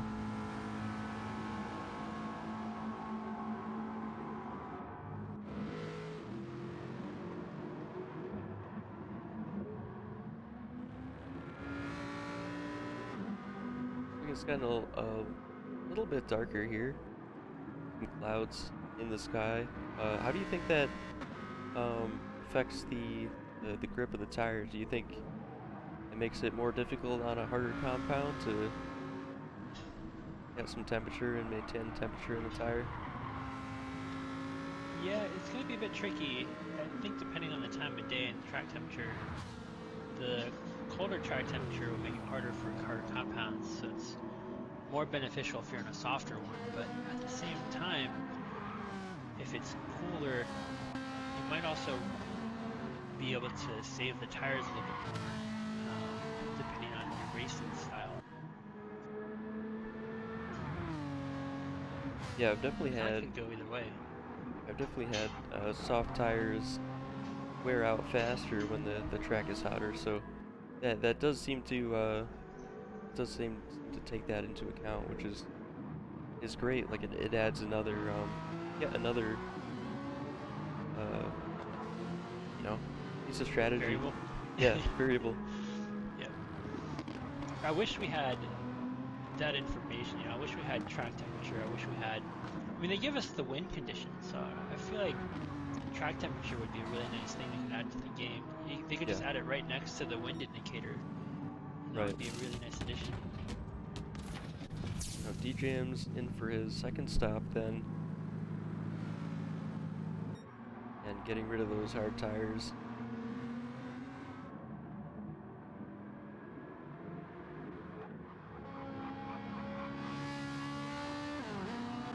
Like Silva has jumped him in that pit stop, so Silva up to 5th place. Yeah, it's kind of surprising how quickly Silva had passed him already. I thought it was going to be a little bit closer coming out of the pits there. And Silva had quite a bit of fuel load too. But maybe so DJM's looks like he's coming out on hards again. So maybe he's going to try to make these last to the end. I think it'd be interesting if Silva also attempts to go to the end. He'll be on older tires and DJM's will be on fresher. So I think there might be a situation where DJM's actually catches up to him towards the end. Yeah, Silva will also have to fuel save much more. So there's a long way to go. It's about 15 laps or so till the end. And if DJM's can just chip away bit by bit every lap, yeah, he can get there. There's certainly 20 seconds or so um, in it for him to gain. So it's interesting because it seems like these two were initially fighting for the lead. Now I don't even know if it's going to be a podium finish. It depends on really Bike Guru, Trackheads, and Azazel's strategies coming up. Like, I don't think I have enough information about their strategies to really determine how well they're going to do towards the last half of this race. Yeah, that's a good point. It looks like Trackhead will need to pit again and put a fair amount of fuel in the car. Bike Guru looks like he's maybe towards the end of a stint too. Alan might have to pit again. He will have to pit again. Yeah, so it's still all up in the air, isn't it? Where they're gonna sort out.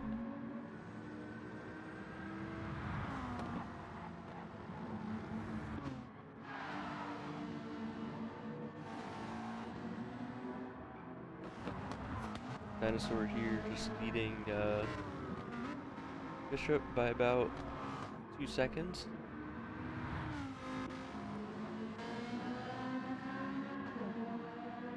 And Bishop goes into this as well, so yeah, his tires were gone.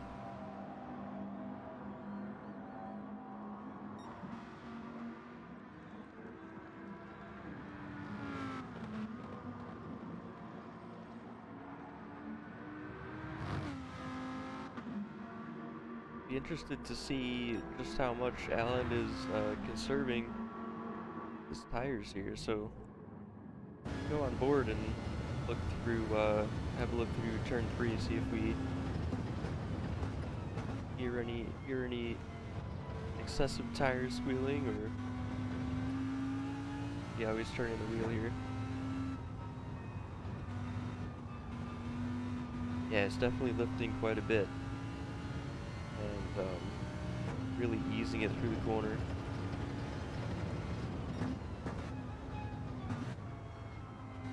That gives us a bit of insight on which direction his strategy going. He probably has 3 or 4 laps left on those tires, which would bring him to lap 28 or so. Probably just put on another set of mediums and go to the end on those. Yeah, I think that was a great strategy by him to go with the hards first. And I think maybe going with the hards first, not only with a higher fuel load, is nicer because you get to save the lighter fuel loads for the mediums and make them last longer. But at the beginning of the race, you got a lot of traffic too, and you don't really get to you don't really have the opportunity to put the mediums to good use because you're constantly fighting for position, or you're off the line, you're in the dirty side of the track. So I think that was a really good move to start with the medium, or start with the hards. Yeah, and it might have even thrown off some other people, just how how late he was taking them. I'm sure other drivers thought he was going for a one stop and reacted to that, like we were saying. And then, that could have just been his plan all along. Yeah, confused. Yeah. Yeah, or to go from hards to 2 sets of mediums. Yeah, maybe part of the strategy was to induce panic into his opponents and have them, panic switch to hards. Yeah. While he has a very clever strategy to go back on the mediums as his light fuel load makes those last a bit longer.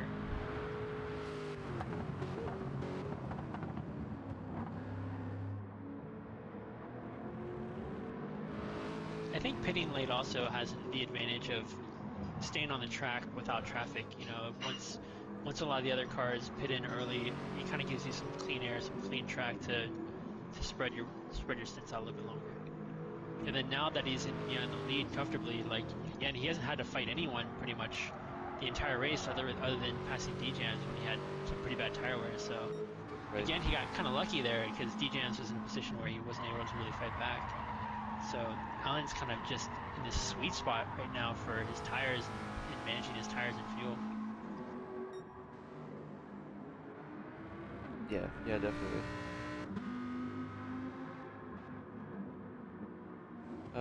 Yeah, he might be able to do one more lap here on the fuel, and then that'll make it 11 for whatever he decides to go on next. Oh, he's coming in now. Maybe a set of hards for 11 laps, I think it is. Yeah, he'll come on to lap 27, so that'll be 11 laps.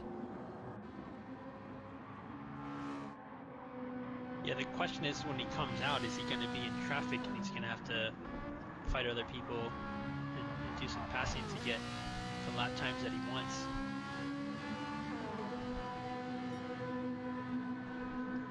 Like Guru momentarily into the lead here. I say momentarily because he needs to make another stop.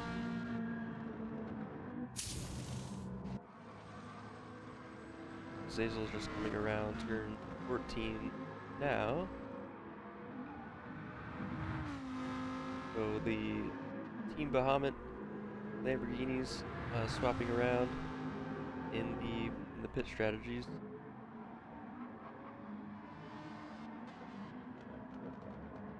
Silva's just behind him though, so Silva's up to third again.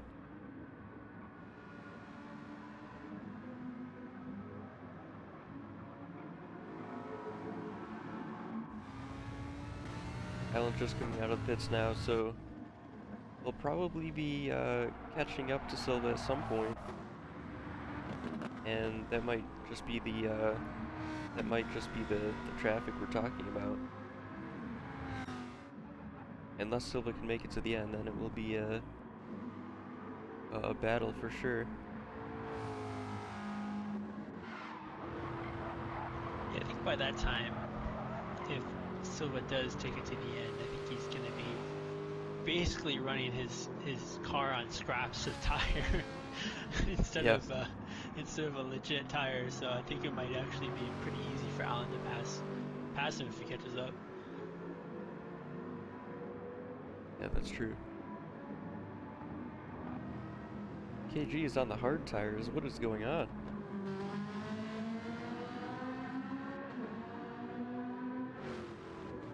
He's really switching up the strategy for this one.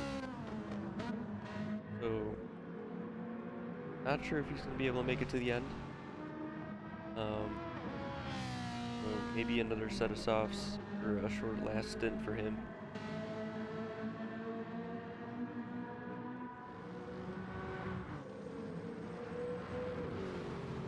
Stenzel just getting by his teammate, Rogue.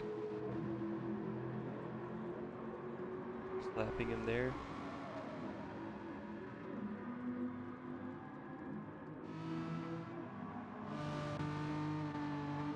Crackhead and Lamb King have fallen back to 10th and 11th. So they were running 4th and 5th place, and either through just being out of sync with the strategy, or it looks like Lamb King actually has some front end damage on the car, front left suspension damage. So I'm guessing part of that drop in position was due to some sort of mistake or incident. So it looked like Trackhead had just pitted, so he's going to be probably pretty good until the end of the race, it seems. So I think it's kind of more of a question on who's ahead of him still needs to make a pit stop. If Silver, for example, Bike Guru, and DJam still all need to pit, I think Trackhead actually might have a chance to make it up closer to the podium. Kind of depends really on where everyone else's strategies lie. Yeah, as you say that, it looks like Dinosaur has pulled into the pits, so Trackhead's gonna at least make one position back, and I'm sure he's trying to work out the same sort of thing while driving to a target time. How many more drivers still need to pit? So Bike Guru is one of them that you mentioned, so we'll be probably opting for the mediums here.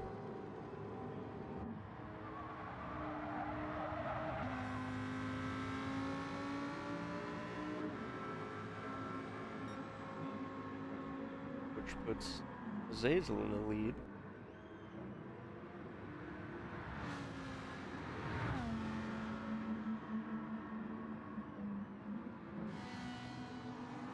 And Dinosaur coming out of the pits just as Azazel is passing him. So Dinosaur a lap down now.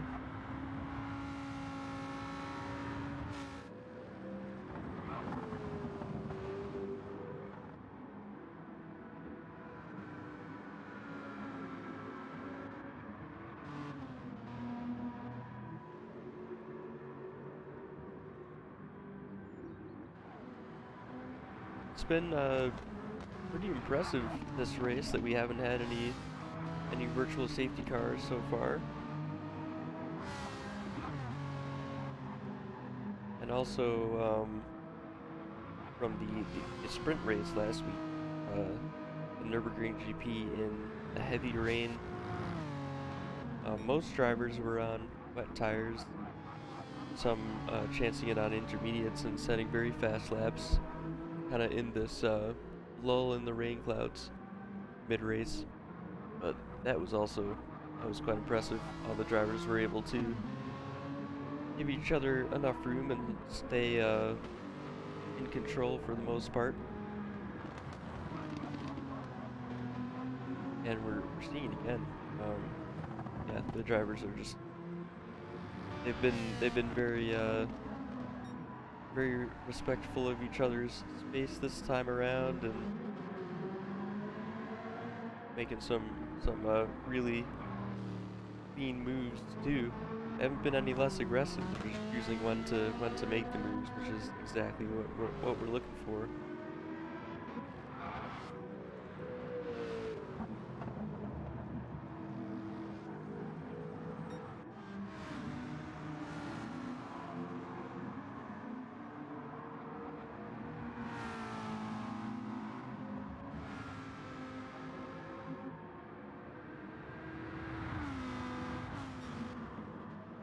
So back with Azazel in the lead. He'll definitely need to pit. Silva will definitely need to pit. Alan is the first who looks like he'll be able to get to the end. So he's on somewhat new set of mediums. Looks like he hit 3 laps ago. And he's got the fuel to make it to the end. So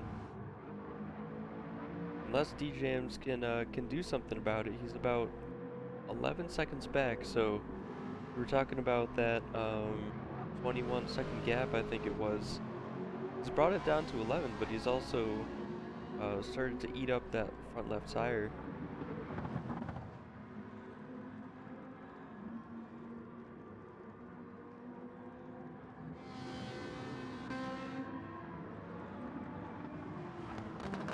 AG will have to pit again, which will promote Bike Guru up into the top 5.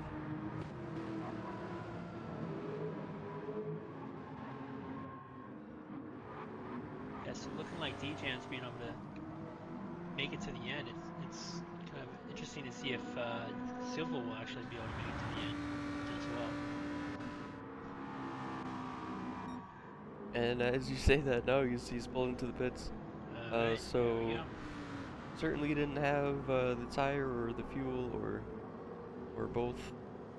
And currently a Bahamut 1-2 yet again.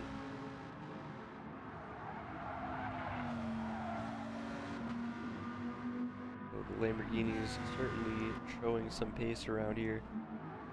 You know, we were talking about earlier how the mid-engine cars had some advantage when it came to just rotation, getting the car around the corner, especially in slow to medium speed.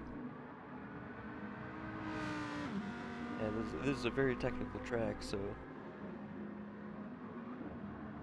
I guess it comes as no surprise.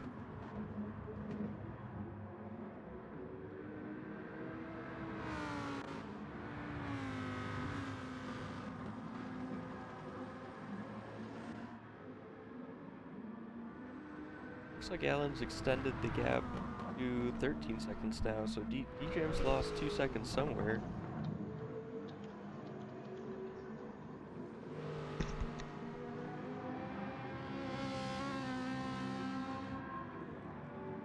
Maybe it was a mistake or something somewhere.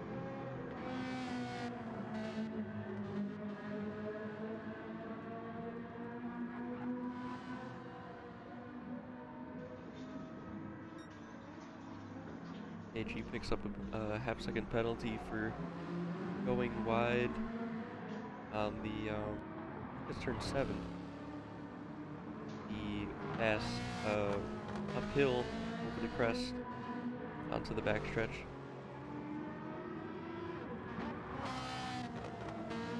Yeah, just barely all 4 tires off.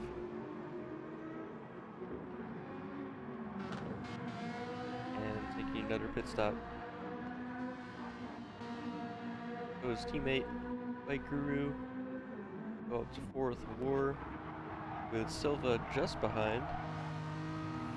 Like Silva was trying to get a run onto the front straight through turn 14. Silva has the softs on. He's trying to make up time.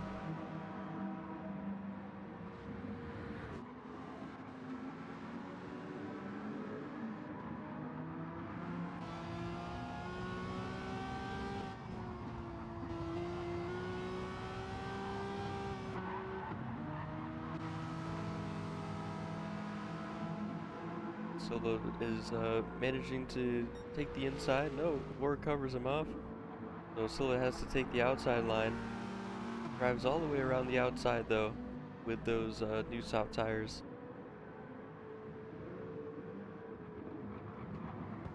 I think Silva here might be in a good position to take the fast lap. Yeah, should For be able sure. to.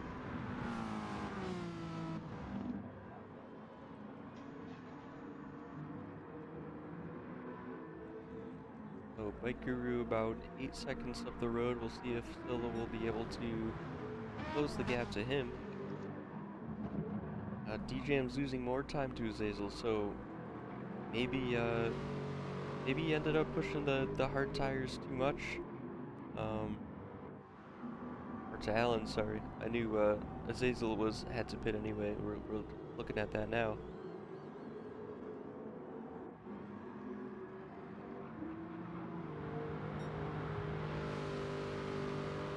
Yeah, so it's about a 15.5 second gap.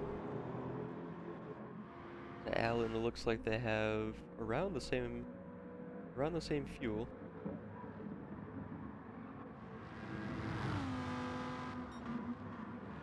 And Alan has newer, fresher, medium tires on the car, so he's got the advantage at the moment. Doesn't look like D James will be able to close that gap any further. Bike Guru, it seems like he's gaining some time against DJs. He's got those soft tires, so he's going to be able to come up on DJs probably towards the last 2 laps of this race. Yeah, I was just gonna mention that when we went on to him. So yeah, D James falling back. Bike Guru is coming forward, and so is Silva. So D James might even be at risk of losing a podium here at the very end.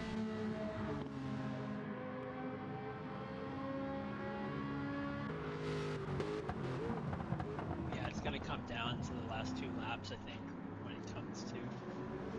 I think Bike Guru, so he looks like he gained about 1.5 seconds this lap.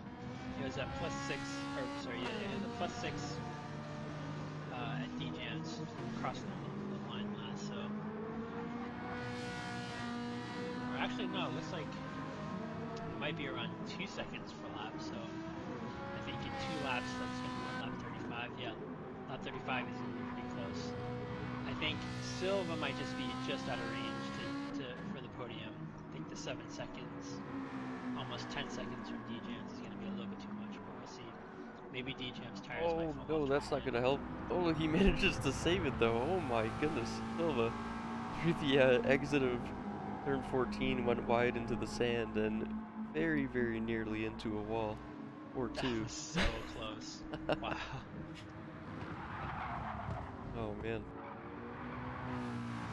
Yeah, it was doing his best to push and just put in basically quali laps at the end of the race, but ended up going just a bit too far off.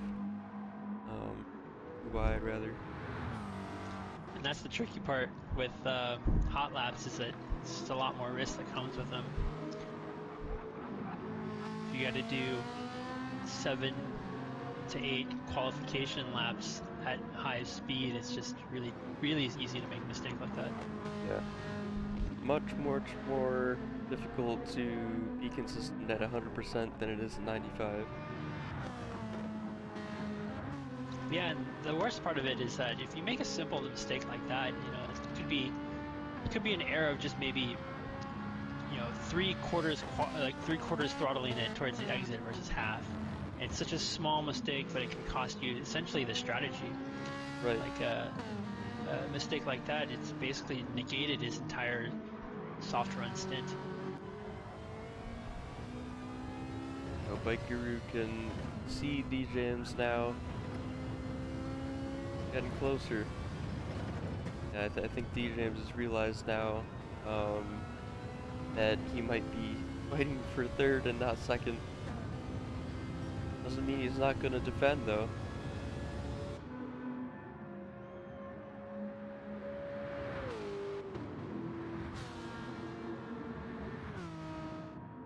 close. It's definitely going to be close. I think Bike Guru's tires are falling away pretty quickly. I think by the time he's going to have to pass D-Jams, I think they're going to be kind of pretty close in terms of tire wear. Oh, So, you're right, yeah. it actually might be a pretty good battle. D-Jam's still really conserving, taking it easy through turn 3. Because he knows he still needs 2.5 laps out of that tire.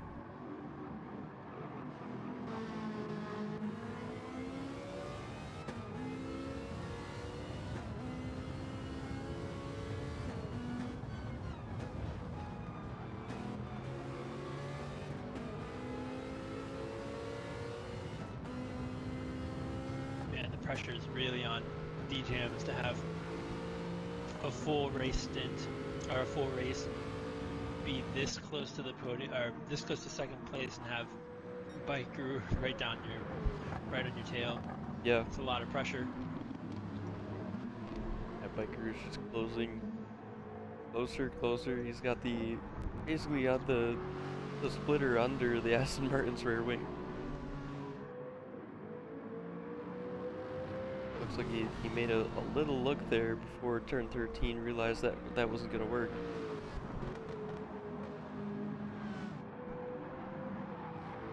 Oh, D-Jam's got a 1 second penalty.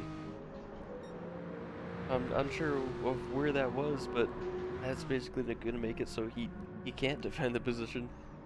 Yeah, even if he was able to keep it into this corner, which he doesn't.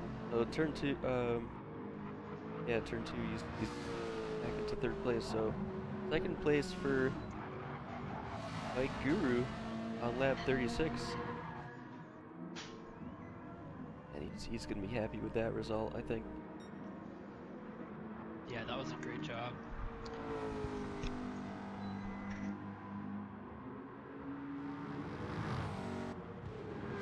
I'm wondering if D-Jams cut the inside on lap 13. I think if you On cut turn 13, in too much, if you cut in too much, you can hit those cones, and I think if you cut in too much, it's a potential penalty. Yeah, that's a good point. Maybe he was reacting to that little look by Guru and just ended up covering the inside too much.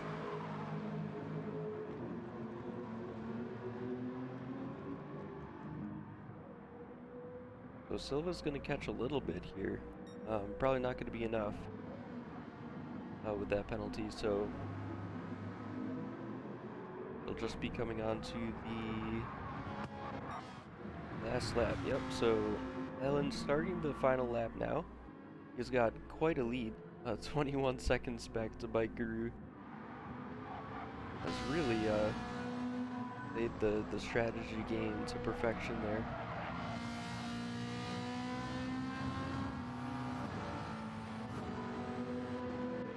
Had a great race. He basically didn't have any traffic. The only time he had to really do any passing was that situation where he had to pass D-Jams on the straight, but at that point it wasn't even a contest, so he's had a very clean race so far. It's been, I won't say easy, because it's not easy to go around this course and manage your tires that well, so he's done an amazing job with the stints and the strategy.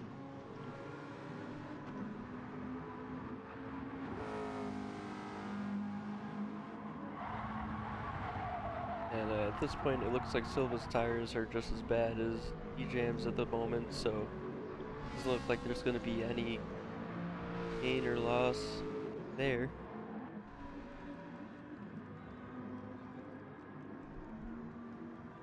So Alan now starting the 3rd sector, lap 37.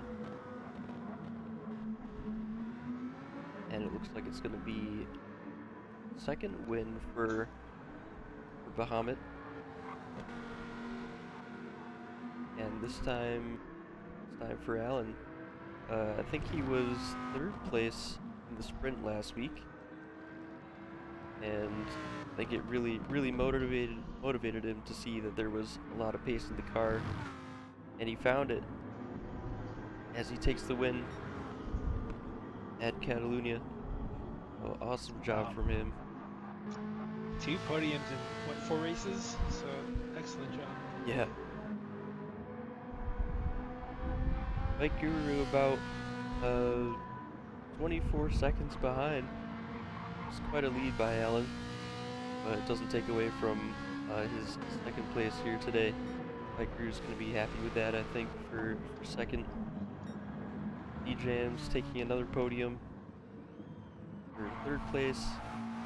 That'll be great for his his team's points at Empower Motorsports in the Aston Martin. And Azazel taking fifth place, so a lot of points going Bahamut's way today. Sixth for Stenzel, seventh for Ward, KG in eighth place, and Trackhead like 2/3 through the lap.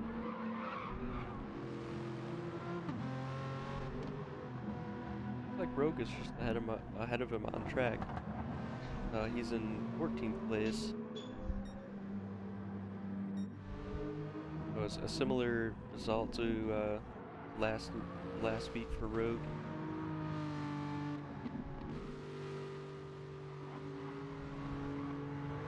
Sticking with it though, I feel like he's steadily improving. That'll be it then. 37 laps at Catalunya.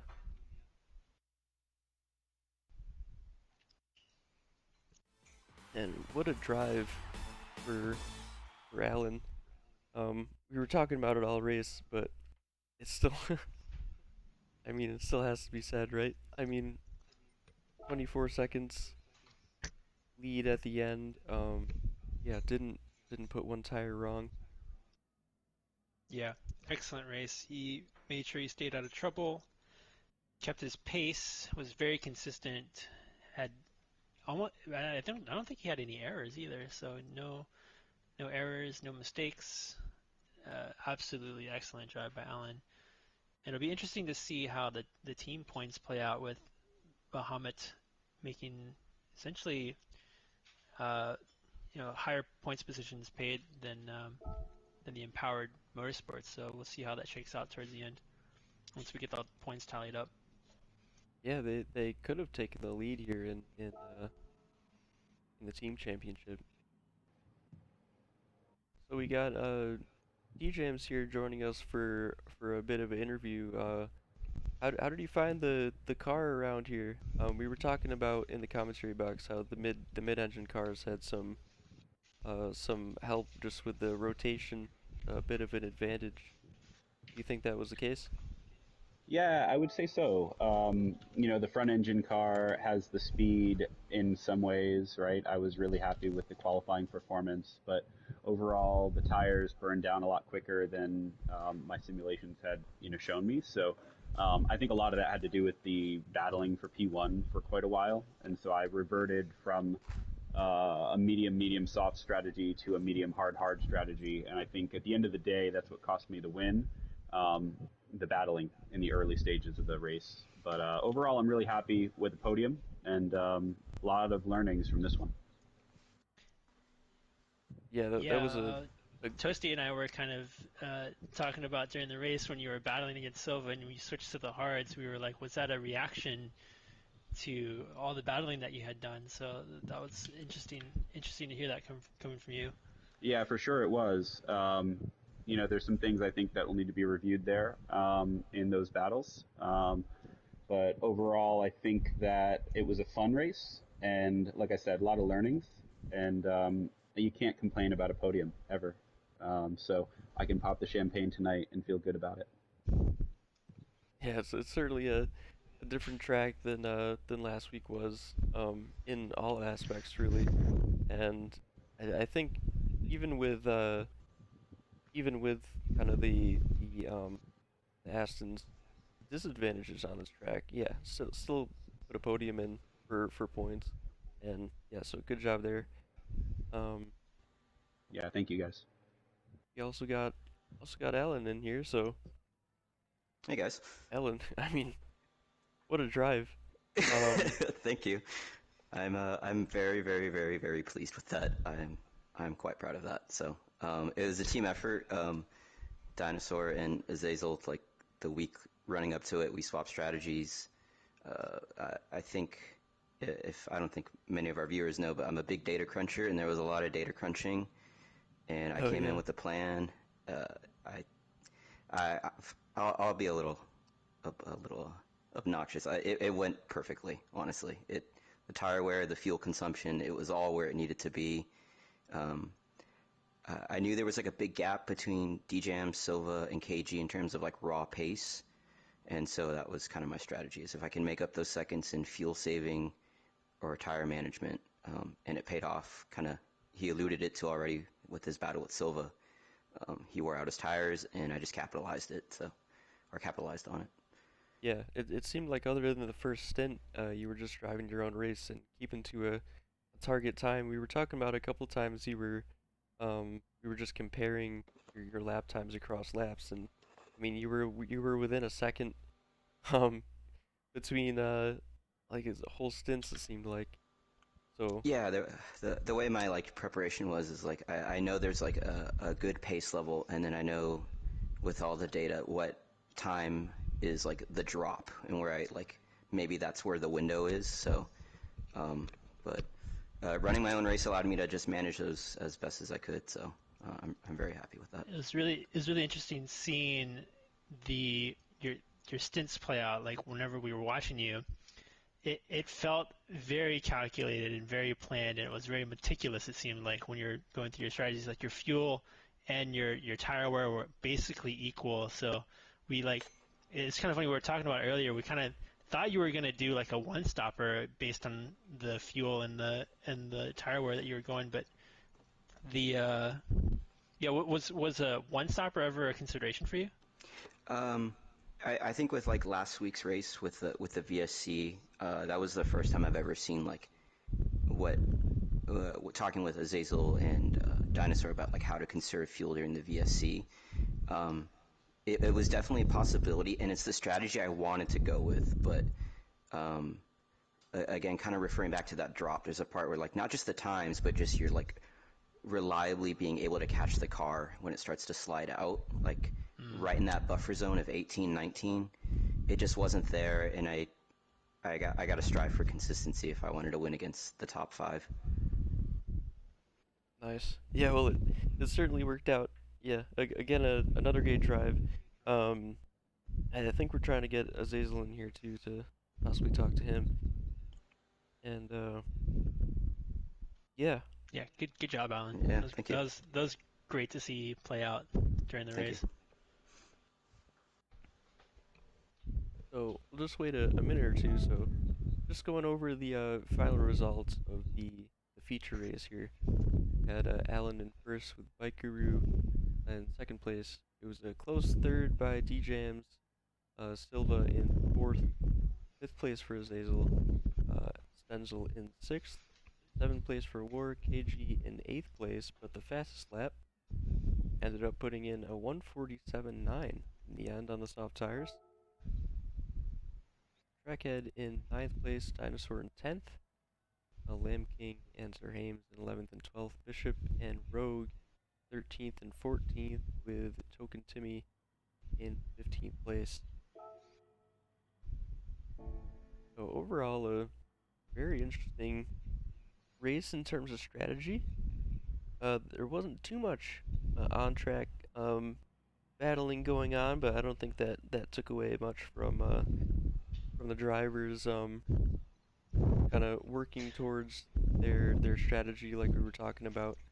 And it's I don't one. know. I beg to differ. I that the first whole stint was like insanely entertaining. I think that was like I think we saw I don't know for what 10 laps straight or I think it was like 9 laps straight. It was just constant battling between uh, DJMs and um, Silva. Oh yeah, yeah. It was less exciting for us for sure. Yeah. That's not what I meant. But I think KG was in the mix too for a while. I know there was Yeah, one car ahead KG of was me. in yep. there. Yeah, KG was in there, and then like it was funny seeing Alan just kind of hanging out in the back and slowly catching up to them as they kept battling. That's really interesting. The formation lap kind of gave me a preview as to what everyone was kind of running as well. So I kind of knew like what I thought they would be capable of doing, and seeing what they actually did was pretty eye-opening as well. So that was another thing I took into consideration. Nice. All right. Well, it doesn't look like Azazel will be joining us for the interview, so I think that'll be it for us on week 2. I'm in here. Oh, he Sorry. is? Oh, Oh, there he is. Yeah, There he what's is. up? I didn't even notice. All right. Well, yeah. How'd it go for you? Very interesting. Like Alan was putting in a whole bunch of work, and we were going back and forth between lap times and tunes, um, and I was never really able to figure out like a hard like a good pace on the hard compound. So it was very interesting to see how I made like slight tweaks before the race without practicing, and my pace actually on hards was like increased. I was actually when Silva was behind me and when I was on my second stint, I was actually outpacing him, and that was like surprising to me. I was Mm. usually hanging around the 152s, 153s. I was actually hitting 151s, which was very interesting. Oh, What nice. changes did you make before the race? I was running 160, 310 downforce and a camber angle of 2. But Alan, I think earlier this morning, mentioned that he was running uh, 170 on the front, 310 on rear. So I took those, and Dinosaur actually told me about his toe angle, and that was one of the only things I didn't modify. So I narrowed them down. I think well, it was like 15, 20, but I made the match and what made them go 10, 10, and I was because of that I was able to get not only faster lap times, but my tires. For some reason, they were lasting longer, and I thought the extra downforce would have, been killing my tires a little bit more. But it actually helped, keep me on track, and I didn't have to fight the car as much, really. Yeah, it's definitely a fine balance when it comes to the tuning, and it's a per track basis too. So seems like every week is a kind of new experience on what works and what doesn't. A lot of testing required, but it seems like you got it figured out though. Got a good result in the end. So good job to you for that. Thank you very much. All right then. I guess that'll be it then for week 2. Oh, next week we have Cirque de la Sarthe, I think, Le Mans, in France. That's a 13 lap race or so for the feature, 2 lap race for the sprint. And we'll see you then. Thanks for joining me in the commentary box, Wonka.